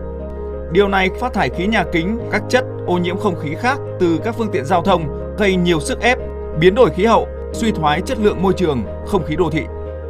Các nghiên cứu cho thấy, trên thế giới giao thông vận tải tiêu thụ trên 55% lượng nhiên liệu và phát thải ra khoảng 25% tổng lượng CO2 toàn cầu. Trong đó, tỷ lệ này từ các phương tiện giao thông đường bộ chiếm tới 17%. Các sáng kiến và giải pháp về giao thông xanh đang được thúc đẩy trong lĩnh vực giao thông nhằm kiềm chế sự phát thải khí nhà kính, cải thiện chất lượng môi trường không khí đô thị. Trong đó, thúc đẩy phát triển giao thông điện được đánh giá là giải pháp quan trọng do nhiều ưu thế trong việc cắt giảm tiêu thụ nhiên liệu hóa thạch, thúc đẩy mô hình chuyển đổi năng lượng, phù hợp với xu thế công nghệ cao, cải thiện sức khỏe cộng đồng. Việt Nam cũng không nằm ngoài xu thế của thế giới. Với đặc tính giao thông đô thị, giao thông cá nhân chiếm ưu thế, là quốc gia đầu tiên trong khu vực có doanh nghiệp sản xuất ô tô điện. Việt Nam đang có nhiều lợi thế và cơ hội để phát triển xe điện. Thị trường xe điện trên thế giới trong những năm qua đã có những bước nhảy vọt. Năm 2021, số lượng xe điện là 16,5 triệu xe, tăng gấp 2,5 lần so với năm 2019.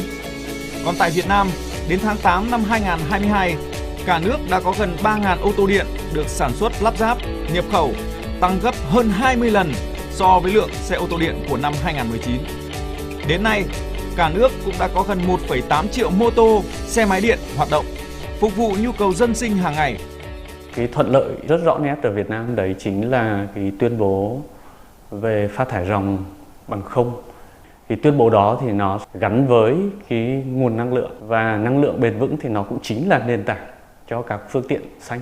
Cái mặt bằng về công nghệ trong phát triển phương tiện ô tô điện thì Việt Nam nó không quá chênh lệch nhiều so với các nước phát triển, và đó cũng chính là cái cơ hội rất là lớn. Với sự đầu tư phát triển của các doanh nghiệp, nỗ lực của các bên liên quan thì xe điện đang dần dần trở nên phổ biến hơn trên đường phố Việt Nam, đặc biệt tại các khu vực đô thị có mật độ giao thông cao. Tôi lựa chọn một chiếc xe điện với mong muốn để cho cái môi trường nó tốt hơn. Là tôi tin là một chiếc xe điện thì cái công nghệ nó sẽ nhiều hơn. Cái thứ ba là cái cảm giác lái nó sẽ tin cậy hơn, nó sẽ chắc chắn hơn, và cái khả năng tăng tốc nó tốt hơn. Và cái thứ tư đó là cái chi phí. Bên cạnh đó, báo cáo cập nhật quốc gia tự đóng góp của Việt Nam trình Ban thư ký Công ước Khung Liên Hợp Quốc về biến đổi khí hậu đã hoạt động phát triển giao thông điện là giải pháp nhằm giảm phát thải khí nhà kính từ ngành giao thông vận tải Việt Nam. Mục tiêu này cũng đã được xác định là một trong số những chiến lược phát triển quốc gia và ngành có liên quan. Tuy vậy, phát triển xe điện cũng đang đối mặt với nhiều thách thức và rào cản cần tháo gỡ. Thì tôi kiến nghị chính phủ cần có những cái quy định về xe điện, ví dụ như quy định về pin, quy định về trạm sạc, quy định về các cái trạm đổi pin, và quy định về các cái cơ sở tái chế phù hợp với các cái quy định quốc tế, để các doanh nghiệp của chúng tôi có thể sản xuất những cái xe điện mà phù hợp với cả các quy định quốc tế. Thì đối với các cái trạm sạc hiện nay thì về các cái bộ tiêu chuẩn và quy chuẩn hiện nay vẫn còn khá là ít. Cụ thể là Bộ Khoa học Công nghệ cũng mới chỉ đưa ra được khoảng 5 hoặc là 6 cái tiêu chuẩn về hệ thống chạm sạc và trụ sạc. Do đó VinFast đang phải áp dụng các cái tiêu chuẩn của riêng doanh nghiệp mình cũng như là dựa trên các cái tiêu chuẩn quốc tế. Từ thực tế đó, ngành giao thông vận tải đã có những định hướng chính sách, chiến lược và giải pháp để tháo gỡ nút thắt và thúc đẩy xe điện phát triển. Để đóng góp vào mục tiêu giảm phát thải tổng bằng không vào năm 2050 bằng nguồn lực trong nước cùng với sự hợp tác và hỗ trợ của cộng đồng quốc tế, nhất là các nước phát triển, thông qua hỗ trợ tài chính và hỗ trợ bằng công nghệ. Bằng cơ chế thỏa thuận Paris, Bộ Giao thông Vận tải đã tham mưu báo cáo Thủ tướng Chính phủ và được Thủ tướng Chính phủ đồng ý ban hành quyết định 876 phê duyệt chương trình hành động chuyển đổi năng lượng xanh, giảm phát thải carbon và khí methane trong ngành giao thông vận tải. Đây là một định hướng quan trọng để ngành giao thông vận tải xây dựng các quy định và lộ trình sử dụng xe điện của Việt Nam với mục tiêu đến năm 2050 100% các phương tiện giao thông cơ giới đường bộ, xe máy, thi công tham gia giao thông chuyển đổi sử dụng năng lượng điện hoặc năng lượng xanh. Việc ban hành các chính sách, công cụ và triển khai thực hiện kịp thời các nhiệm vụ trong chương trình hành động chuyển đổi năng lượng xanh, giảm phát thải khí carbon và khí methane của ngành giao thông vận tải sẽ tạo môi trường thuận lợi cho phát triển giao thông bằng điện và thân thiện với môi trường của Việt Nam.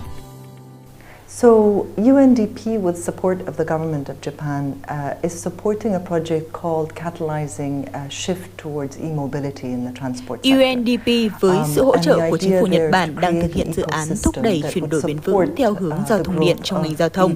Mục tiêu là tạo hệ sinh thái để thúc đẩy phát triển phương tiện điện và giao thông xanh tại Việt Nam. Dự án thực hiện các hoạt động đào tạo, nâng cao năng lực. Chúng tôi cũng đang hỗ trợ xây dựng các tiêu chuẩn đối với trạm sạc. Chúng tôi mong muốn có các hỗ trợ xây dựng chương trình quốc gia phát triển phương tiện giao thông vận tải công cộng thân thiện với môi trường. Chúng tôi cũng sẽ tiếp tục các hoạt động truyền thông và đối thoại chính sách trong thời gian tới. Tôi nghĩ rằng tất cả các hoạt động này sẽ hỗ trợ cho mục tiêu chuyển đổi và tạo môi trường thuận lợi cho phát triển giao thông điện, thúc đẩy quá trình chuyển đổi năng lượng xanh tại Việt Nam. For e-mobility and a green energy transition in Vietnam. Phát triển giao thông điện được xác định là một trong những giải pháp để chuyển đổi năng lượng xanh ngành giao thông vận tải, góp phần thực hiện mục tiêu phát thải dòng bằng không đến năm 2050. Để thực hiện mục tiêu trên, cần phải có sự vào cuộc đồng bộ của các bên liên quan, từ việc tạo môi trường thuận lợi của chính phủ, sự đầu tư của khối tư nhân và sự chuyển đổi nhận thức và thói quen sử dụng của người tiêu dùng, và sự hỗ trợ của cộng đồng quốc tế nhằm đạt được mục tiêu giảm phát thải, ứng phó với biến đổi khí hậu, đóng góp cho phát triển bền vững và tạo môi trường sống trong lành hơn cho tất cả mọi người.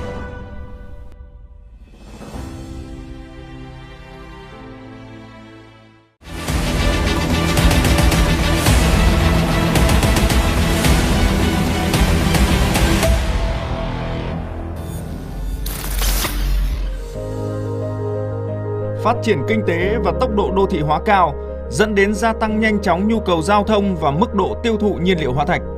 Điều này phát thải khí nhà kính, các chất ô nhiễm không khí khác từ các phương tiện giao thông gây nhiều sức ép, biến đổi khí hậu, suy thoái chất lượng môi trường, không khí đô thị. Các nghiên cứu cho thấy, trên thế giới giao thông vận tải tiêu thụ trên 55% lượng nhiên liệu và phát thải ra khoảng 25% tổng lượng CO2 toàn cầu. Trong đó, tỷ lệ này từ các phương tiện giao thông đường bộ chiếm tới 17%. Các sáng kiến và giải pháp về giao thông xanh đang được thúc đẩy trong lĩnh vực giao thông nhằm kiềm chế sự phát thải khí nhà kính, cải thiện chất lượng môi trường không khí đô thị.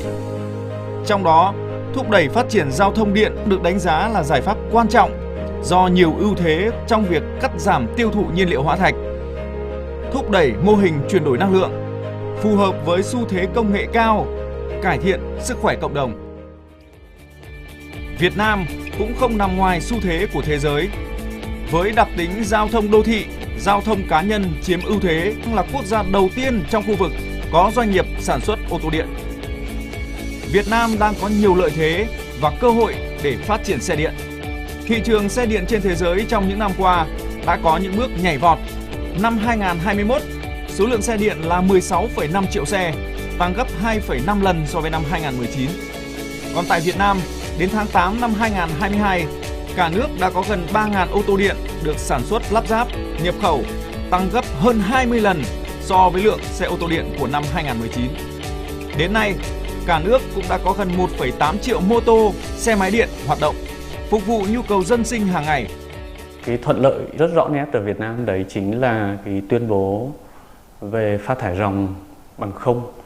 Cái tuyên bố đó thì nó gắn với cái nguồn năng lượng, và năng lượng bền vững thì nó cũng chính là nền tảng cho các phương tiện xanh.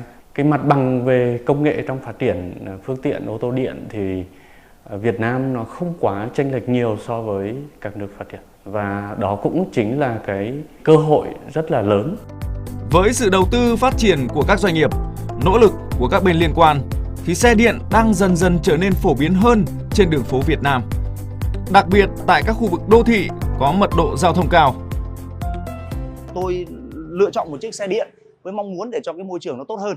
Là tôi tin là một chiếc xe điện thì cái công nghệ nó sẽ nhiều hơn. Cái thứ ba là cái cảm giác lái nó sẽ tin cậy hơn, nó sẽ chắc chắn hơn, và cái khả năng tăng tốc nó tốt hơn. Và cái thứ tư đó là cái chi phí.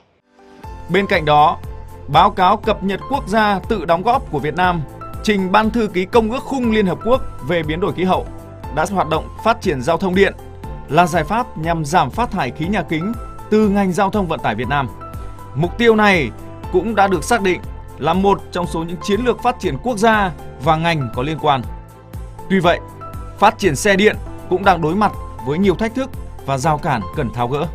Thì tôi kiến nghị chính phủ cần có những cái quy định về xe điện, ví dụ như quy định về pin, quy định về trạm sạc, quy định về các cái trạm đổi pin, và quy định về các cái cơ sở tái chế phù hợp với các cái quy định quốc tế, để các doanh nghiệp của chúng tôi có thể sản xuất những cái xe điện mà phù hợp với cả các quy định quốc tế.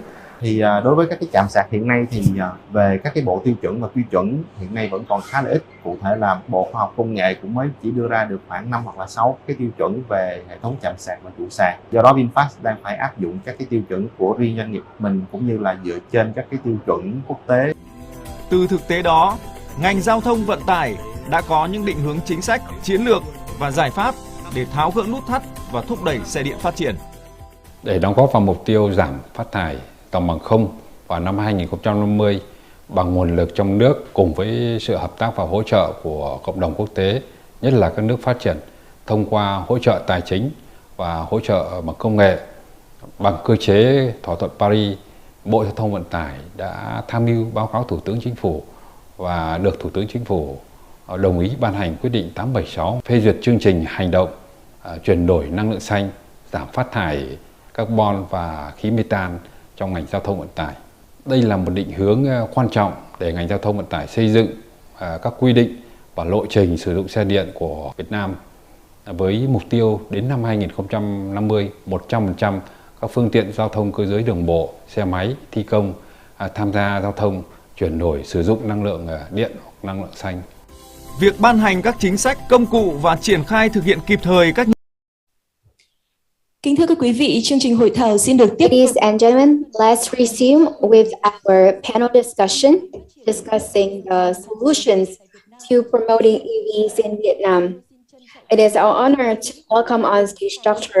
Quất Việt Hùng, Vice Chair of the National Traffic Safety Committee, will be our moderator today. Let's welcome on stage our panelists. Representing MOIT, Mr. Phạm Tuấn Anh, Deputy Director of the Industry Agency, Mr. Phạm Minh Khanh, Vietnam Register, Associate Professor Dr. Lê Anh Tuấn, Chairman of the Council of Hanoi University of Science and Technology, Mr. Đào Xuân Lai, Chief of Environment and Climate Change, UNDP, Mr. Thắng from Charging Infrastructure Development Center of VinFast, and Mr. Đào Công Quyết, representing VAMA, the Vietnam Automobile Manufacturers Association.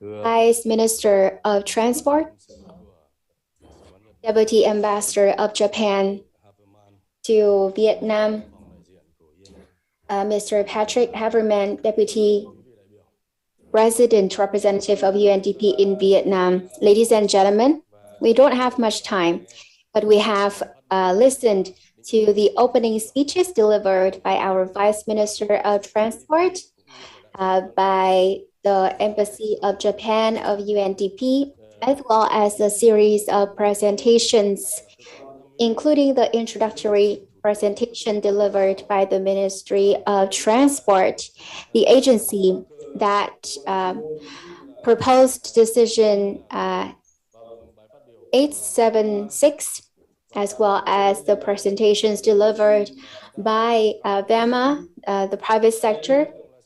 I found all presentations very interesting, following the commitments made by the Prime Minister at COP26. Ministry of Transport has been one of the most active advisors in the process of adopting Decision 876 to reduce emissions in the transport sector. MOT itself has been very involved in that process, as Decision 876 introduces really clear responsibilities, missions, and tasks, as well as roadmaps for central and local governments. I believe that Decision 876 is a well thought out document, and it's very specific in the way that it wants its directions to be implemented in its implementation. So we understand how the transport sector is the first one to be targeted as we work towards the commitment made by our Prime Minister at COP26, because the transport sector contributes greatly to the emissions, CO2 emissions, greenhouse gas emissions, to air pollution and water pollution. So it is understandable why the transport sector is taking the lead. Ladies and gentlemen, aside from listening to a number of presentations, the fact that we sit together today and discuss the points made by the presentations is very important. So I have grouped the points made by our presenters into a number of topics. Number one, standards. Second, human resources, technology, and finance solutions, and energy solutions. Our workshop is attended by UNDP and Embassy of Japan to Vietnam. We, of course, seek international support because Prime Minister Phạm Minh Chính said that Vietnam, with our domestic resources, can reduce 9% of the greenhouse gases, but with international support, we can reduce 27% of greenhouse gases by 2030, and we can bring our carbon emissions, net carbon emissions, to zero. In the video clip, Mr. Phạm Minh Thắng from VinFast talked about charging stations. Let's talk about charging stations first, because Vietnam is one of the few countries that actually have a local producers of EVs, including cars and motorcycles. In the video clip, Mr. Thắng from VinFast talked about the challenges faced by manufacturers of charging of EVs. So Mr. Thắng, could you please share with us the difficulties that you have been encountering with your development of charging stations? And I would like to ask you, charging stations made by VinFast, are they usable for both automobiles and motorcycles run on electricity? Please keep it brief.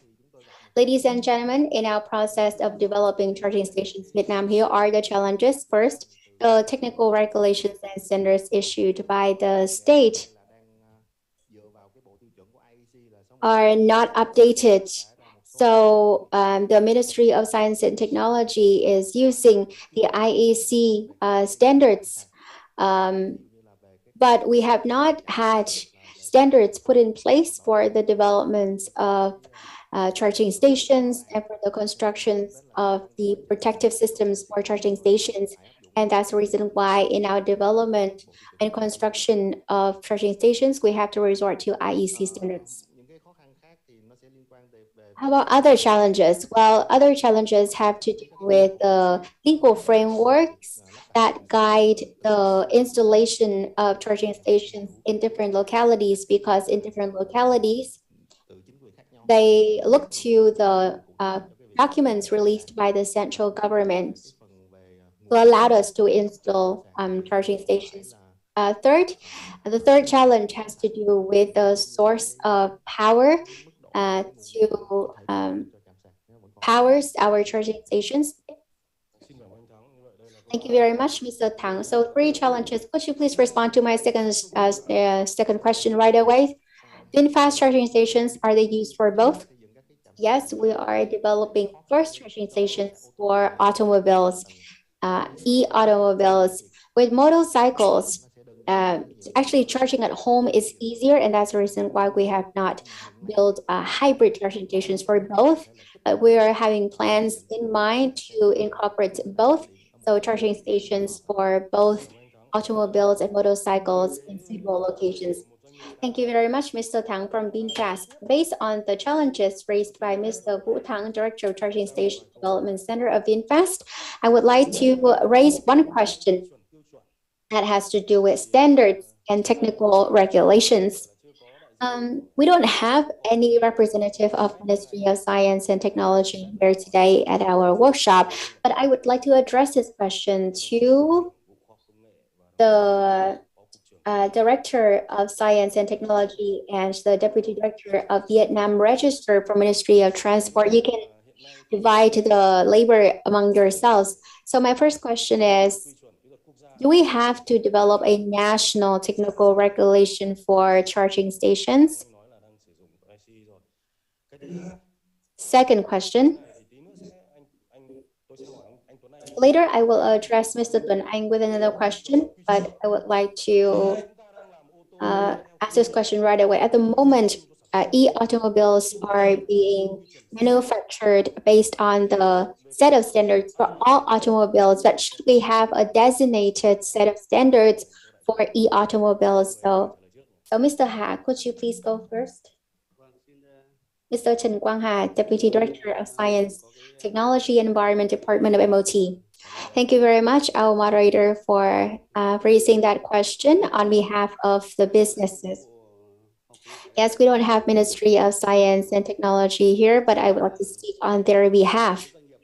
So for businesses, when you develop charging stations, yes, they have consulted the Ministry of Transport and other ministries of VinFast, consult us, and we ourselves have found that with charging stations, it is our responsibility to introduce a regulatory framework for charging stations. Ministry of Industry and Trade will, release this set of standards for the charging stations. But with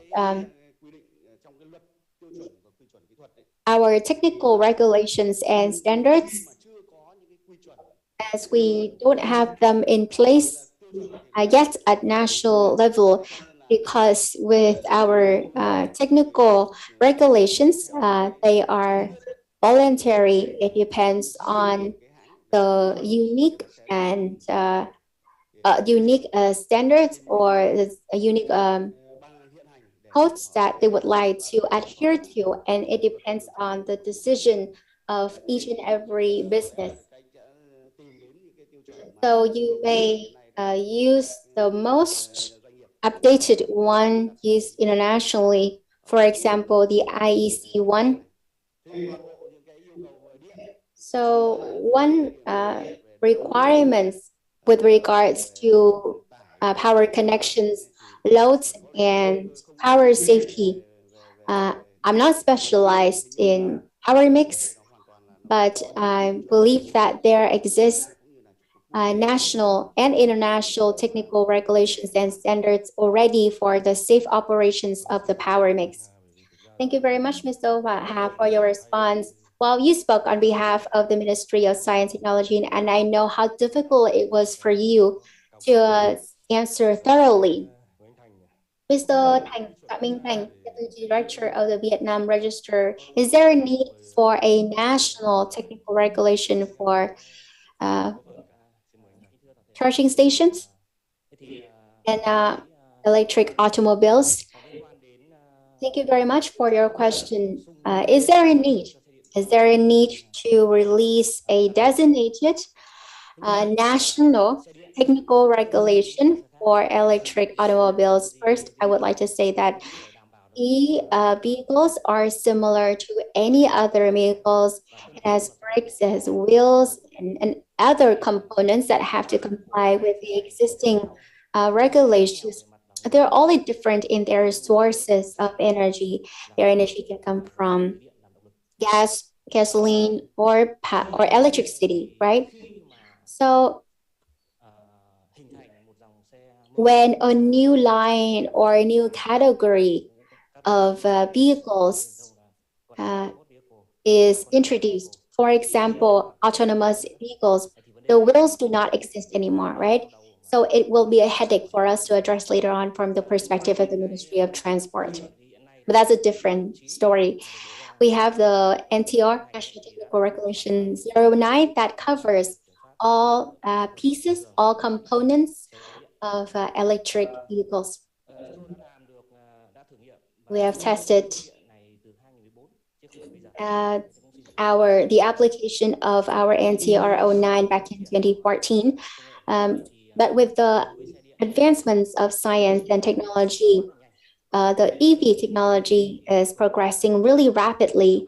So as reported to MOT next year, we are going to revise the NTR 09. We have a plan in mind already, and we will release the new updated NTR 09 next year. So it will include FCEV and autonomous driving functions, cybersecurity,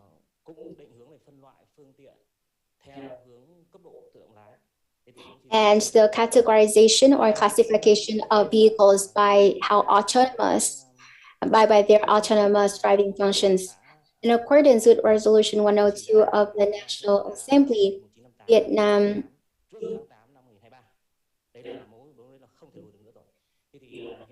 will progress very quickly in our promotion or our achievements of many goals and targets with the development of EVs and charging stations.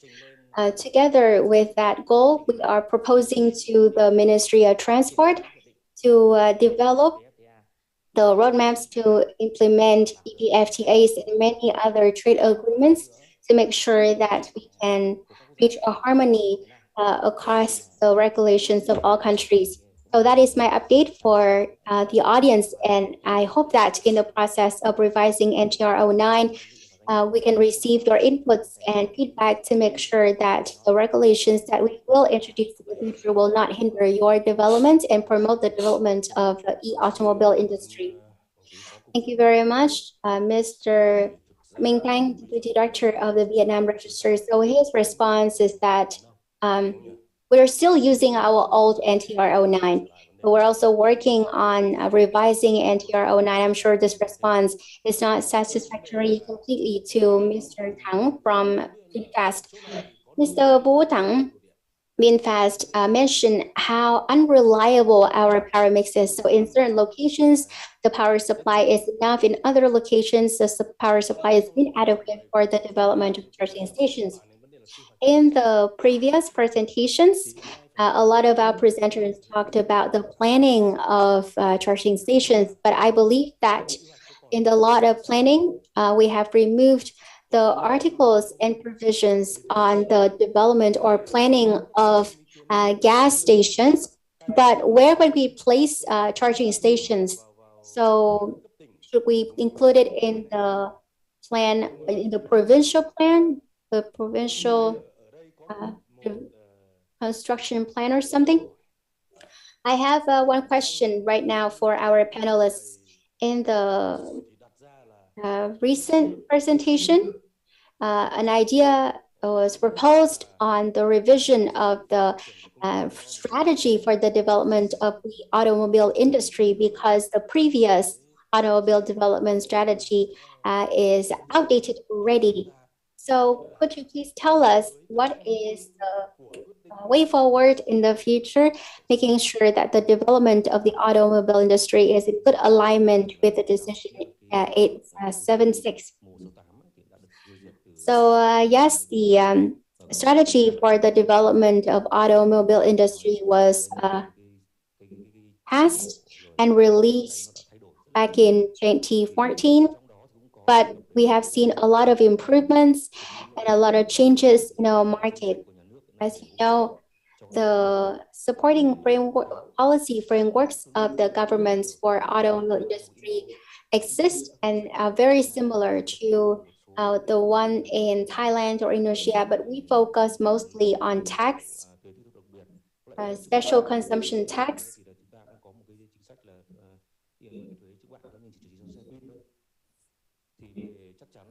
And in the coming time, it is certain that Ministry of Industry and Trade will propose the revision of the decision 1168, making sure that the strategy for the development of the automobile industry is in good alignment with international practices. We have sent a proposal to the government to revise this strategy already. May I ask you another question, Mr. Tuấn Anh? As mentioned by Mr. Thành, the ultimate goal is to develop electric autonomous vehicles. But what is the direction of Vietnam? Do you want to achieve that ultimate goal? Or we just want to have, just simple electric vehicles? Or we want to have smart EVs? Mr. Tuấn Anh, what do you think? As mentioned by Mr. Thành, it is a global trend in Vietnam. I have to be honest, we have not covered that idea, that concept in our existing regulatory frameworks, and actually our level of development is not there yet. All right, thank you very much.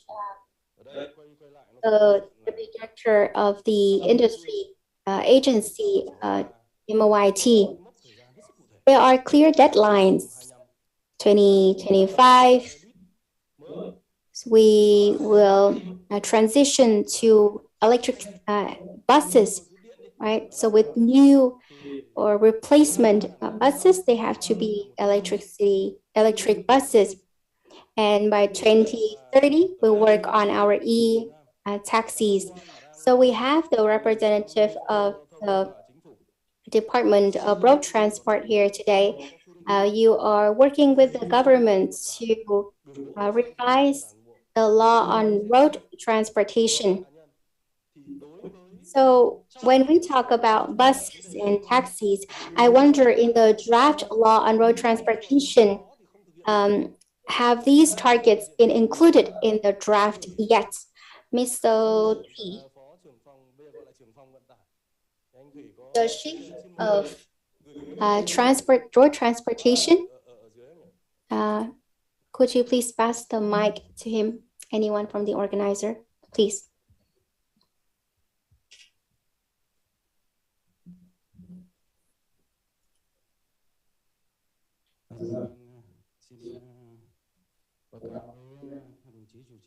Co-chairs, ladies and gentlemen, to respond to Mr. Hong's question,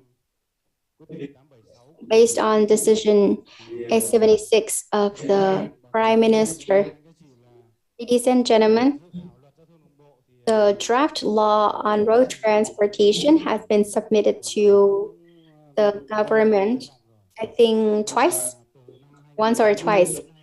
Since 2020, the government has been entrusting us to refine this draft The latest draft, unfortunately, has not covered the roadmap to phase out conventional buses and taxi and replace them with e-buses and e-taxis. We only have one statement in the law that says you are encouraged to do so. It's not you're required to do so to replace existing vehicles with e-buses and e-taxis. But per your recommendations, we will look into that possibility of including the phase out of conventional buses and taxis in the law on road transportation. Decision 876, only buses and taxis are included and covered, but there are other means, for example, coaches, tourism coaches, and vehicles that have a life cycle of up to 15 years. There should be a clear roadmap to phase them out. If the life cycle is 15 years, for example, if we want to reach a net zero target, so 100% of our means of transportation run on electricity. So if we do backward thinking, by 2035, we have to also replace conventional tourism vehicles with electric vehicles. So that's my update for you all. Thank you very much, Mr. Đỗ Công Thủy, representing the Department of Road Transportation.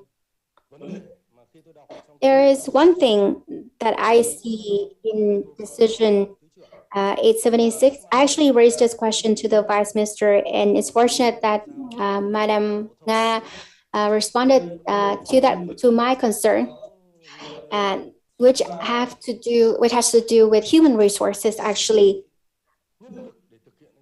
how are we preparing the human resources for the implementation of decision 876?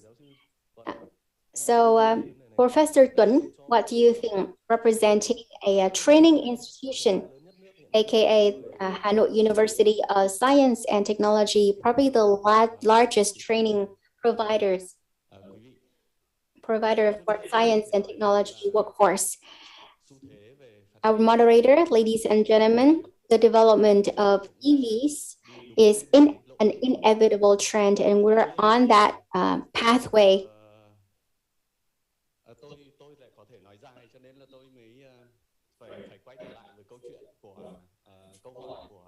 Well, I want to side talk, but anyway, I want to go back to your questions.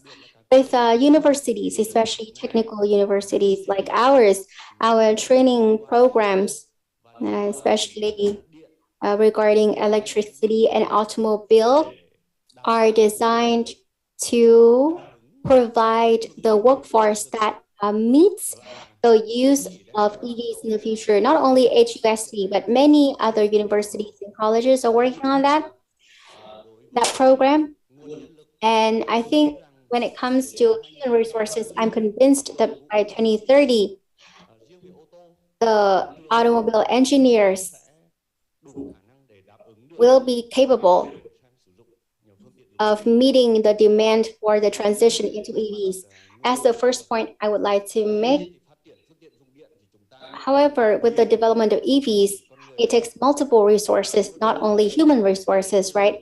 And those resources have to come from all industries and sectors in society, not only the transport sector.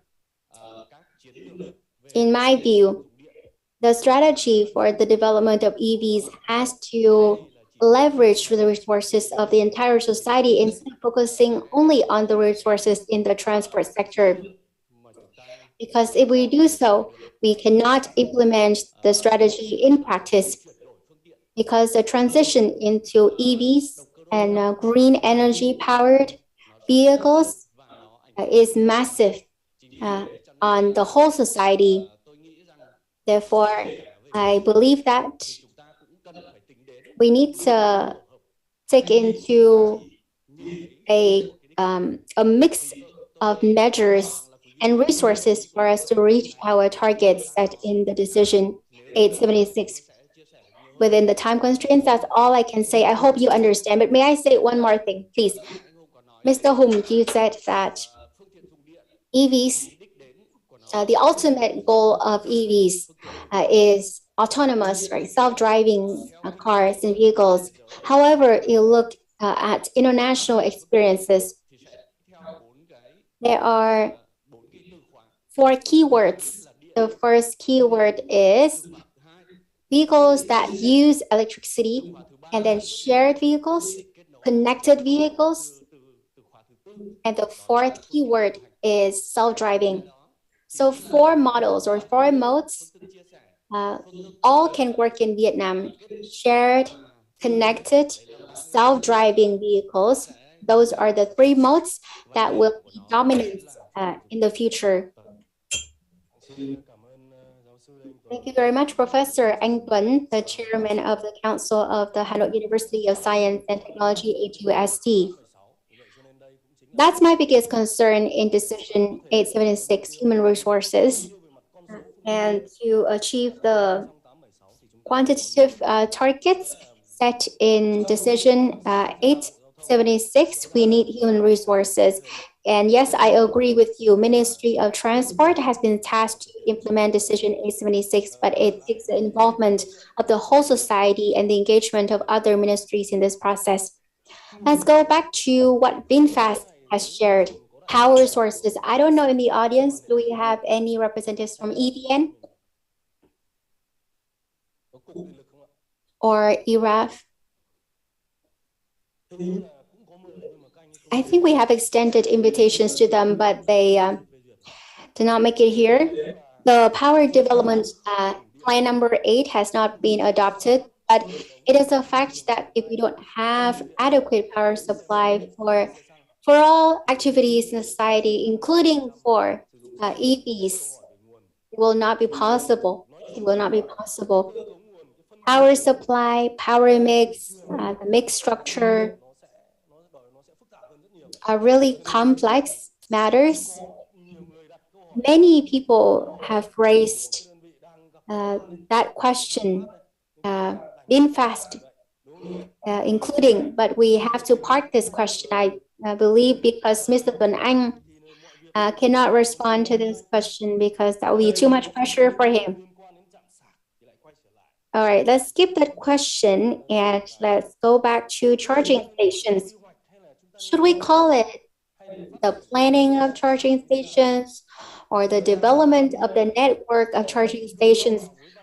Unfortunately, we cannot ask any of the agencies here because the law has prevented us from the planning of charging stations. But may I ask Mr. Tuan, the manager of Science and Technology and Environment Division of Department for Road Transportation of Vietnam, speaking from your expertise, is there a way for us to plan out the locations of charging stations? Because it will be a big bottleneck for manufacturers of EVs. Thank you very much for your question, Mr. Hùng. According to our research, and as we're looking at Decision 876 on green energy development, there is actually another decision, 888, on the implementation of the COP26 commitment. Under this decision, Ministry of Transport has been assigned to work with local governments to develop the charging infrastructure, by the way, down to highway level and city level. When I read this, as I read this, this decision, I understand that it is the responsibility of Ministry of Transport to develop the charging infrastructure for the highways and the roads managed by Ministry of Transport, meaning national highways, right? But provincial roads, smaller roads, will be under responsibility of the local governments. So essentially, the Ministry of Transport has been empowered and authorized by the government of Vietnam to develop the network of charging stations down to national highway level. At the moment, the Department of Road Transportation is actually developing that master plan for the road transportation infrastructure, including charging station, as we see charging infrastructure as a part of the road infrastructure. We have submitted our outline, the draft of this master plan. And in that plan, once again, I would like to emphasize that charging stations placed on national highways and expressways have been included. For charging stations on national highways, it is easier compared to expressways. We are looking into international experiences. For example, in the EU, what they do is that they calculate the traffic flow on national highways and expressways, and then they will look at the adoption of EVs, the adoption rate of EVs, and they will place their charging stations along the ways at the stops. So once again, we don't have a separate master plan for the development of just charging stations, because the charging stations are included in the master plan for all road infrastructure. So by September 2023, we will submit this master plan to the Prime Minister for approval. Thank you very much, Mr. Kwan, for your update. Deputy Manager of the Road Transport Department. Well, it's fortunate that at least someone has been assigned to do this, right? But MOIT, Ministry of Industry and Trade, should be assigned to work on the charging stations, because they were previously responsible for the development of gasoline stations. But anyway, if they don't want to do it, Ministry of Transport has taken the lead. It's fortunate still. But if we can still work with MOIT, I believe that there will be a cohesion. There will be cohesion and coherence between the power mix and the charging stations. So it's still very important for Ministry of Transport to work very closely with Ministry of Industry and Trade. I wonder, in the plan of Ho Chi Minh City, Mr. An, so national highways, expressways have been covered, but in the city, in Ho Chi Minh City, do you include charging stations into your plan, into the construction plan of Ho Chi Minh City for both energy and road infrastructure? Mr. An, do you have any idea what is going on in the city?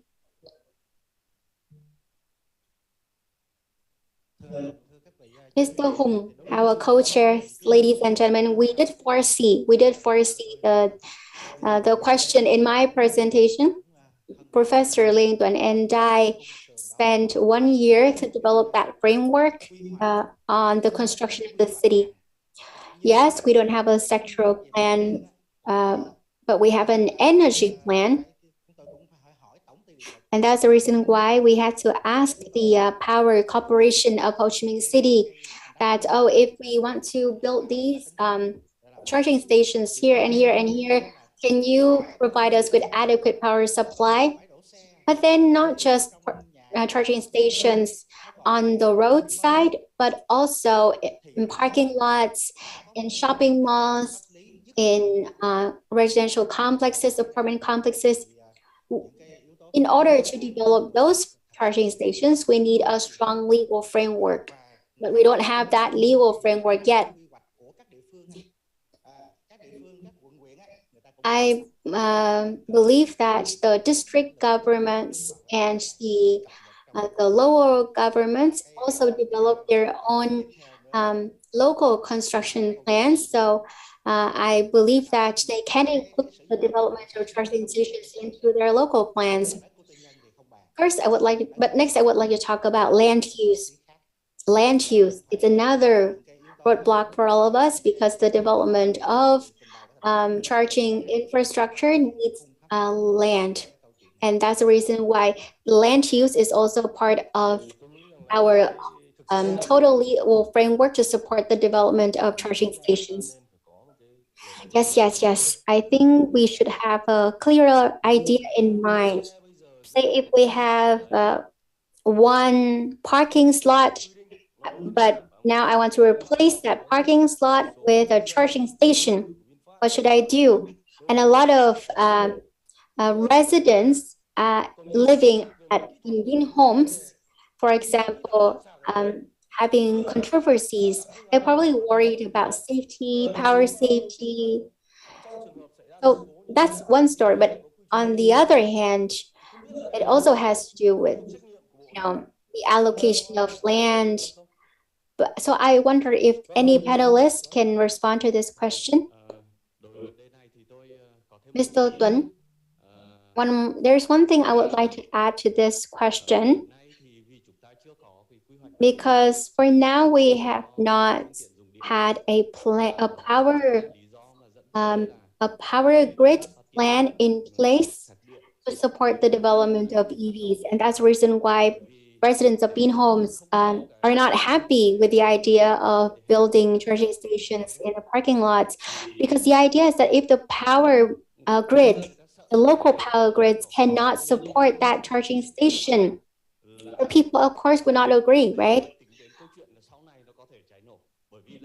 I know that VinFast has, all measures in place to make sure that the charging stations can be supported by the power grid, but then the performance of the charging stations is limited by the performance of the power grid, right? If we have a separate or a designated power grid development plan to support charging stations, I think it will make the area safer and make the charging stations safer. So it all goes back to the development of the power grids. Thank you very much, Associate Professor Lê Anh Tuấn. But then if we want to plan out our power grids, we have to have the locations of the charging stations first. So it's a story of the egg and the chicken, right? So what should go first? Representatives of local governments are here, so I would like to say that when you apply decision 876 at local level, say if we look at Da Nang, right, with the presentation delivered by USAID, you need to develop a similar map, right, so that the power sector knows where you want to place your charging stations, and that's how they can develop their power grid. So I believe that the departments of transportation should be more proactive. That's my proposal for y'all, and I hope that you take my recommendation into consideration. Previously, Mr. Tuấn Anh said that there are few incentives for our auto manufacturers. Madam Ngọc, I wonder if she's here. She's from the Tax Policy Department. Would you please share with us a little bit more about financial or tax incentives for the auto manufacturers and EVs and EV users in general? And is there anything more that we can do for the development of EVs from the tax and financial incentive perspective? Could we please pass the mic to Madam Ngọc from the Tax Policy Department of Ministry of Finance? Thank you.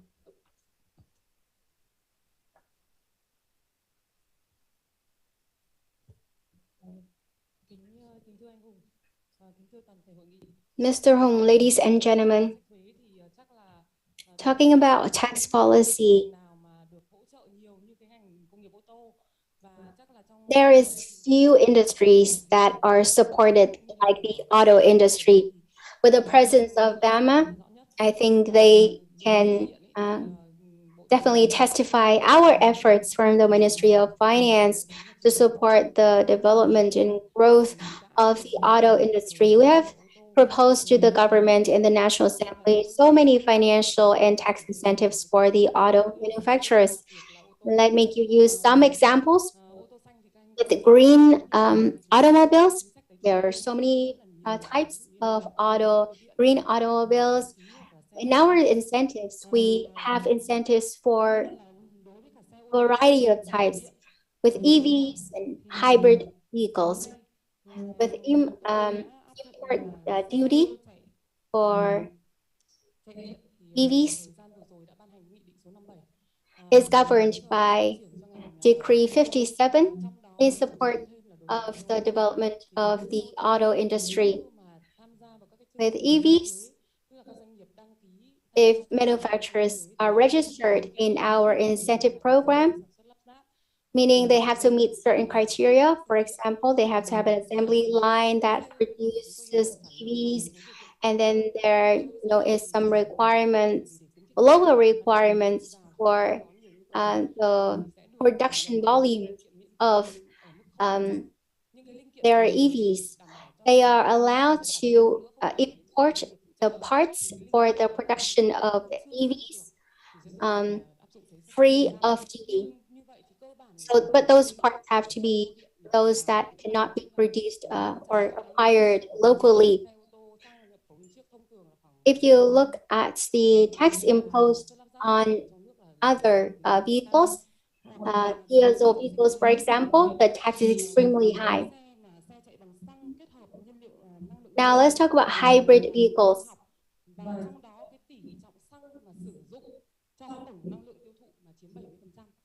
If the gas accounts for less than 7%, then you are given a preferential SCT. So with 9 seaters or less, then they are usually subjected to an SCT of 35%. But then with hybrid vehicles, you are subjected to a much more favorable SCT. And if your vehicles run on solar power, then you're given a preferential tax of 10 to 15%. So we have different categories and different types.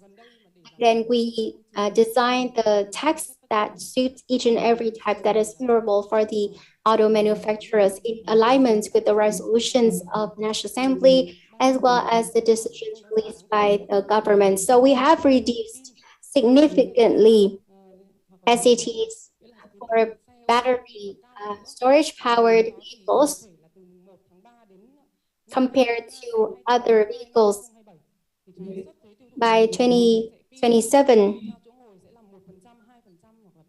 SCT will be from 1 to 3% for battery storage powered vehicles. But it depends on the number of seats. And the SCT for fossil fuel, when it's really high, much higher, 15% to 150%. So with EVs that run on battery, they are entitled to an SCT of 1 to 3%. With registration tax, the users and the manufacturers are also entitled to early preferential registration tax. In 5 years, we will reduce the registration tax by 50% in the next 2 years for manufacturers of EVs that run on batteries. So with registration tax, we would like to encourage the people as well as the manufacturers to transition into EVs. Every time we introduce more favorable registration tax, we can see a jump in the sale of EVs. And to support the development of all vehicles, we also have preferential policies for the battery based on how high-tech the batteries are. So with high technology, we give them the most preferential tax. So if you are manufacturing batteries, then you're entitled to really favorable tax. the best one out of all industries. Other than that, if you are investing in areas of priority or in sectors of priority, then you're also exempted from other taxes, for example, the tax of unattached assets. Thank you very much, Madam Ngọc, for your update. A variety of taxes that apply to manufacturers and users of EVs, especially for hybrid and for battery-powered EVs. With the presence of BAMA and the private sector here, I think you're all well aware of these policies. With the presence of the press and media and the professionals here, I hope that you can do a very simple math. You compare diesel vehicles and battery-powered EVs. You add everything together. How much can the tax incentives can help reduce the cost for manufacturers? I hope that you can convert into numbers and into money. And I think that will be a better advocacy message for the public, because there's this much percent, that much percent, 10%, 15%. The people, the public in general, just do not understand. Because if you look at other countries, some countries even give cash support to buyers of EVs. Ms. Ngọc, please consider that possibility as well. Now back to local governments. Is anyone from Hanoi here? Mr. Tai Ho Phương, right? So Mr. Tai Ho Phương, Hanoi is working on the replacement of 1,000 buses by e-buses. But Hanoi has a resolution released by the People's Council on phasing out motorcycles in the inner city. But motorcycles, all motorcycles, including e-motorcycles, electric motorcycles, and if only diesel motorcycles, do you have a plan to replace diesel motorcycles with other cleaner energy powered motorcycles? Before I respond to Mr. Hung's question, I would like to also raise a number of questions, because when I go through Decision 876, the electric vehicles are seen as green vehicles, but I think the vehicles are using the wind energy or electrical energy, but buses do not run on wind energy. But CNG is just seen as green energy or fuel. If CNG is seen as a green energy source, I think we will also advise the local governments on implementations of the Decision 876, specifically on the cost price or the price point and the implementation plan and the investment into the infrastructure. Those informations are needed for the local governments to execute the plan, because VinFast only produces the large buses. If we implement it in Hanoi starting from 2025, it will be difficult for us to execute the plan. And I think we have a 10 years roadmap. By 24-25, there will be more replacement of diesel vehicles with electric vehicles. If after only 2-3 years in operation, we replace them with electric vehicles, it will be very wasteful. So that's why we have a 10-year plan to replace diesel or fossil fuel vehicles with greener vehicles. We recommend a 10 years roadmap to replace all of the 8,000 buses with electric buses to eliminate the waste. However, here we have a representative from BAMA and VinFast. Is there any way, is there any possibility to reduce the price point of the electrical buses, because they are at around 8 billion Vietnamese dong per bus, while the diesel buses are costing around 3 billion. So any possibility to reduce the cost of buying a electrical bus, but within the local government budget, we have limitations. So I just want to ask Obama and VinFast to look at possibilities to reduce the price point of the electrical buses. Of a electric bus costs 3-4 times more than a diesel bus. It would not be feasible. And then in Hanoi, we have a segmentation project and toll collection projects. These projects are under consideration and development, and it will be set for public consultations the time to come. So I just want to save your questions until we have official results of the public consultation. Thank you, Mr. Phuc. He don't want to respond to my question, so he asked a series of questions. I think the DOT will respond to him in writing on a definition of what is green and what is not green, because of time limitation, we have time for one last question.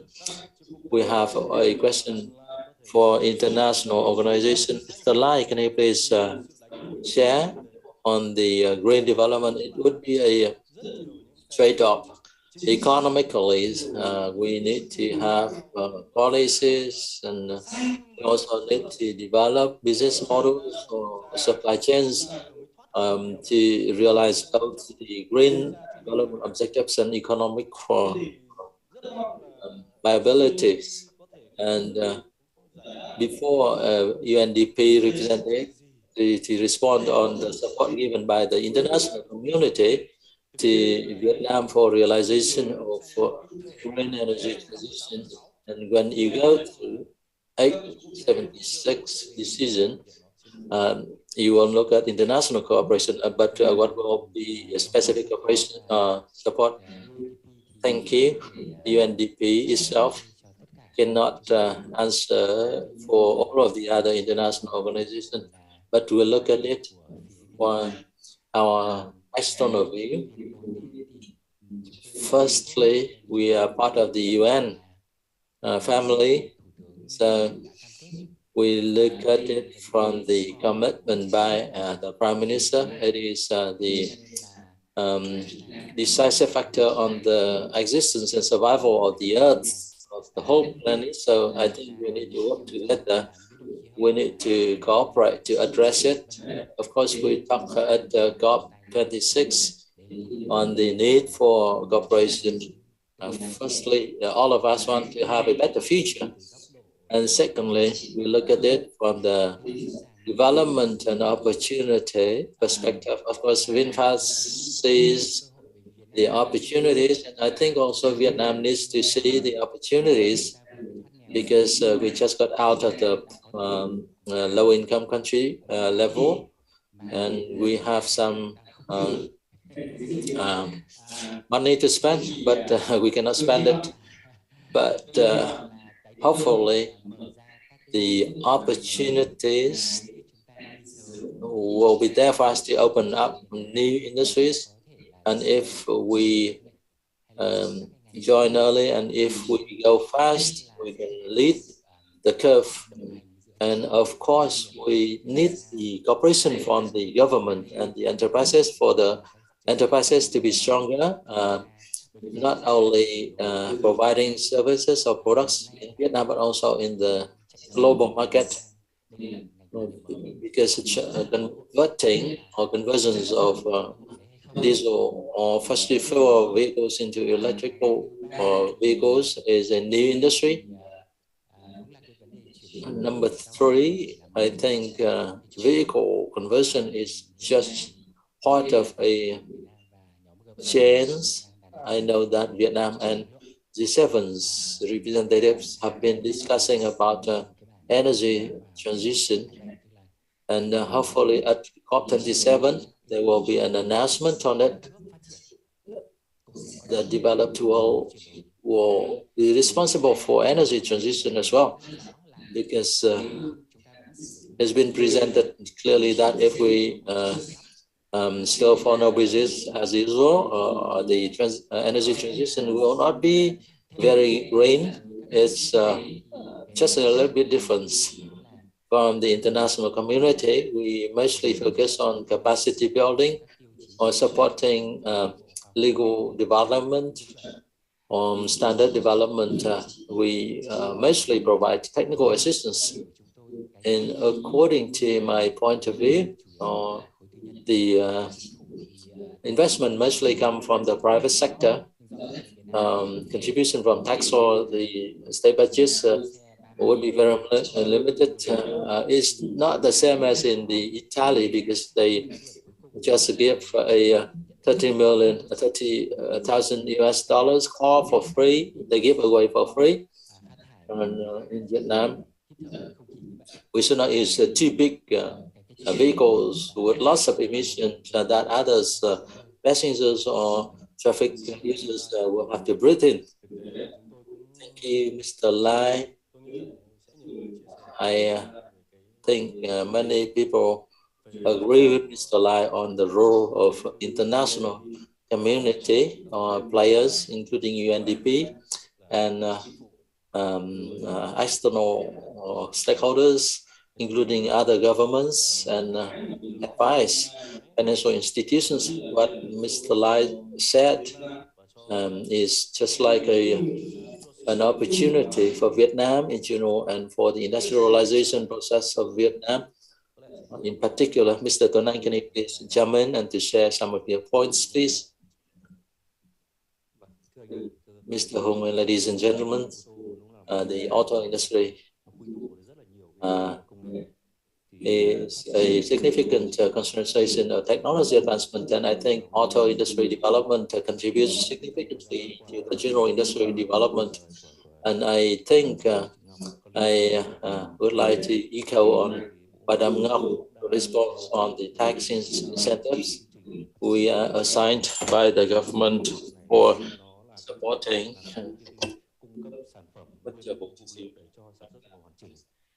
on development of supporting industries and looking at the possibility for lowering the price point of the electric vehicles. Supporting industries also play a role in lowering the price point, and we've been supporting enterprises to upgrade their technology capabilities or governance, manufacturing capabilities for them to gradually join into global supply chains to support auto industry development in particular and industry in Vietnam in general. Thank you, Mr. Tuấn Anh, Deputy Director General of the Industrial Department, MOST. If we had time, we would talk for days on this topic, but time is up. I just want to have some conclusion or summary. At the moment, Vietnam has already had a electrical vehicle industry. We manufacture, we assemble, and we also provide electric vehicles. With the engagement of all the public and private sector stakeholders, we also have the engagement of academia, think tanks, or universities. Madam Ngọc listed a number of tax policies. Mr. Tuấn Ngọc also mentioned about supporting industry.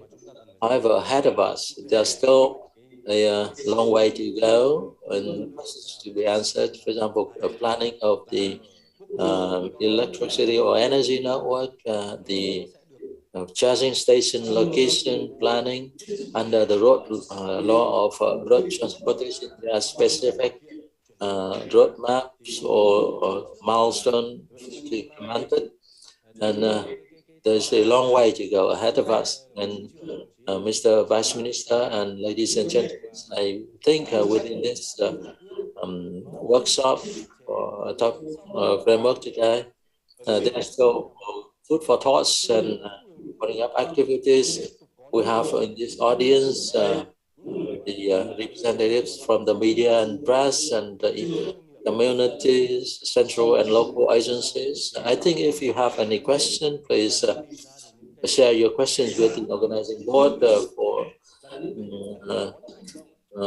getting back the answers for your questions later on in writing or through other channels. And then the implementation of the Decision 876, we will also need to have concrete activities. Once again, I would like to thank representatives from local and international agencies. I would like to, on behalf of all of the panelists, I would like to thank Mr. Vice Minister and all of the audience for listening to us. Thank you.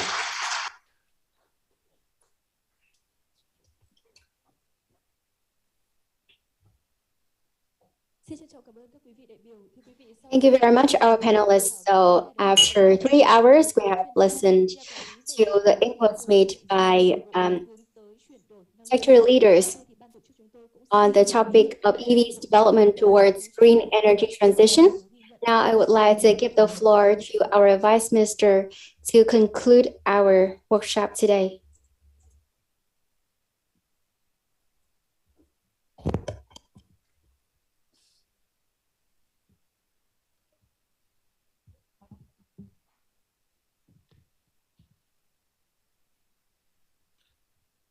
Kính thưa ông Patrick Mr. Patrick Haverman, Deputy Resident Representative of UNDP in Vietnam, representatives of national and subnational governments, our guests of honor, ladies and gentlemen, first, I would like to thank you for paying full attention and staying until the very end to engage in this really fruitful discussion today. We all know that the transition to green energy is a broad topic. Within just one workshop, it is hard for us to cover everything, but after 2 hours of fruitful discussions, we have painted a comprehensive picture of EV development in Vietnam and globally. The presentations as just made at the workshop today highlighted the challenges and solutions and recommendations for the development of EV. With our population size of about 1 million people, the EV adoption rate is really low. There is potential and room for the expansion of EV manufacturers, and the Vietnamese market remains very attractive to investors. With our long coastlines, with our hours of sun in a year, Vietnam has a lot of potential for the development of green and renewable energy like wind power and solar power. Urban pollution has been deteriorating, noise pollution and air pollution are other prevalent problems in urban areas. And that's the reason why EVs play a very important role with the development of advanced technologies, including battery technologies and reduced costs.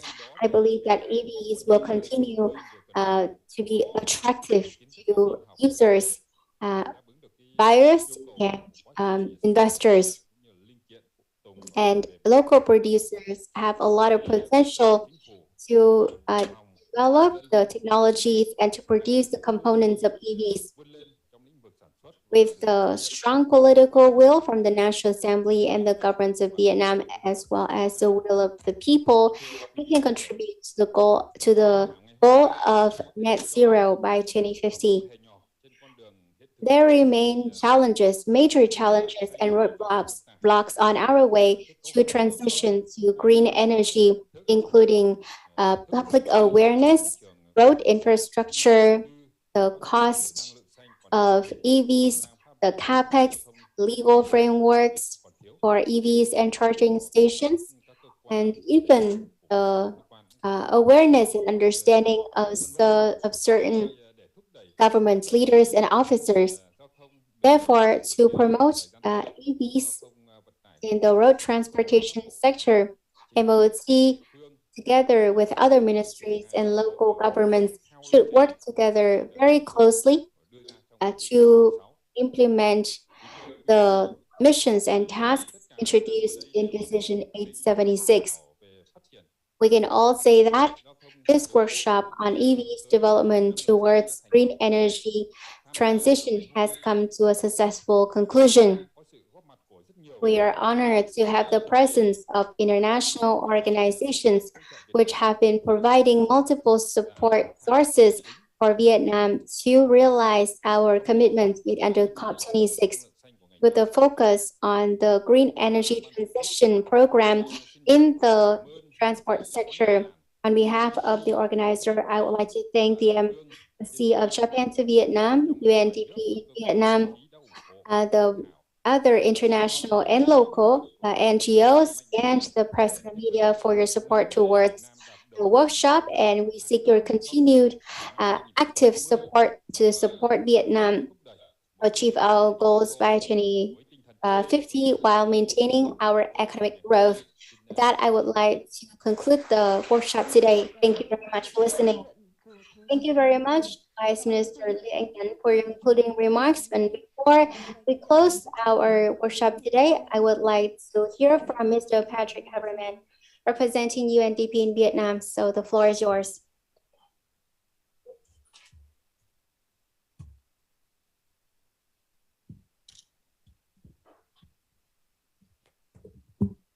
Thank you so much. Vice Minister, I think the Minister of Transport, the Transport newspaper as well as a great partner.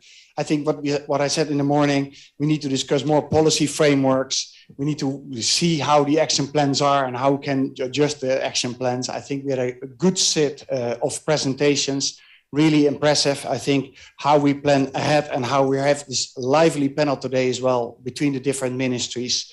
It seems that together, government, international organizations and private sector, we are on the way for more electric vehicles in Vietnam and a good action plan to net zero 2050. So again, thanks to the Embassy of Japan as well for staying till the end. And thank you for the Minister of Transportation. And we look forward for more of this insightful events. Thank you very much. Thank you very much. Và hội thảo phát triển phương tiện giao thông đường bộ sử dụng điện. Ladies and gentlemen, our workshop, EV's development towards green energy transition, has concluded. Thank you very much for being here at our workshop, and I wish you success, happiness, and good health. Thank you.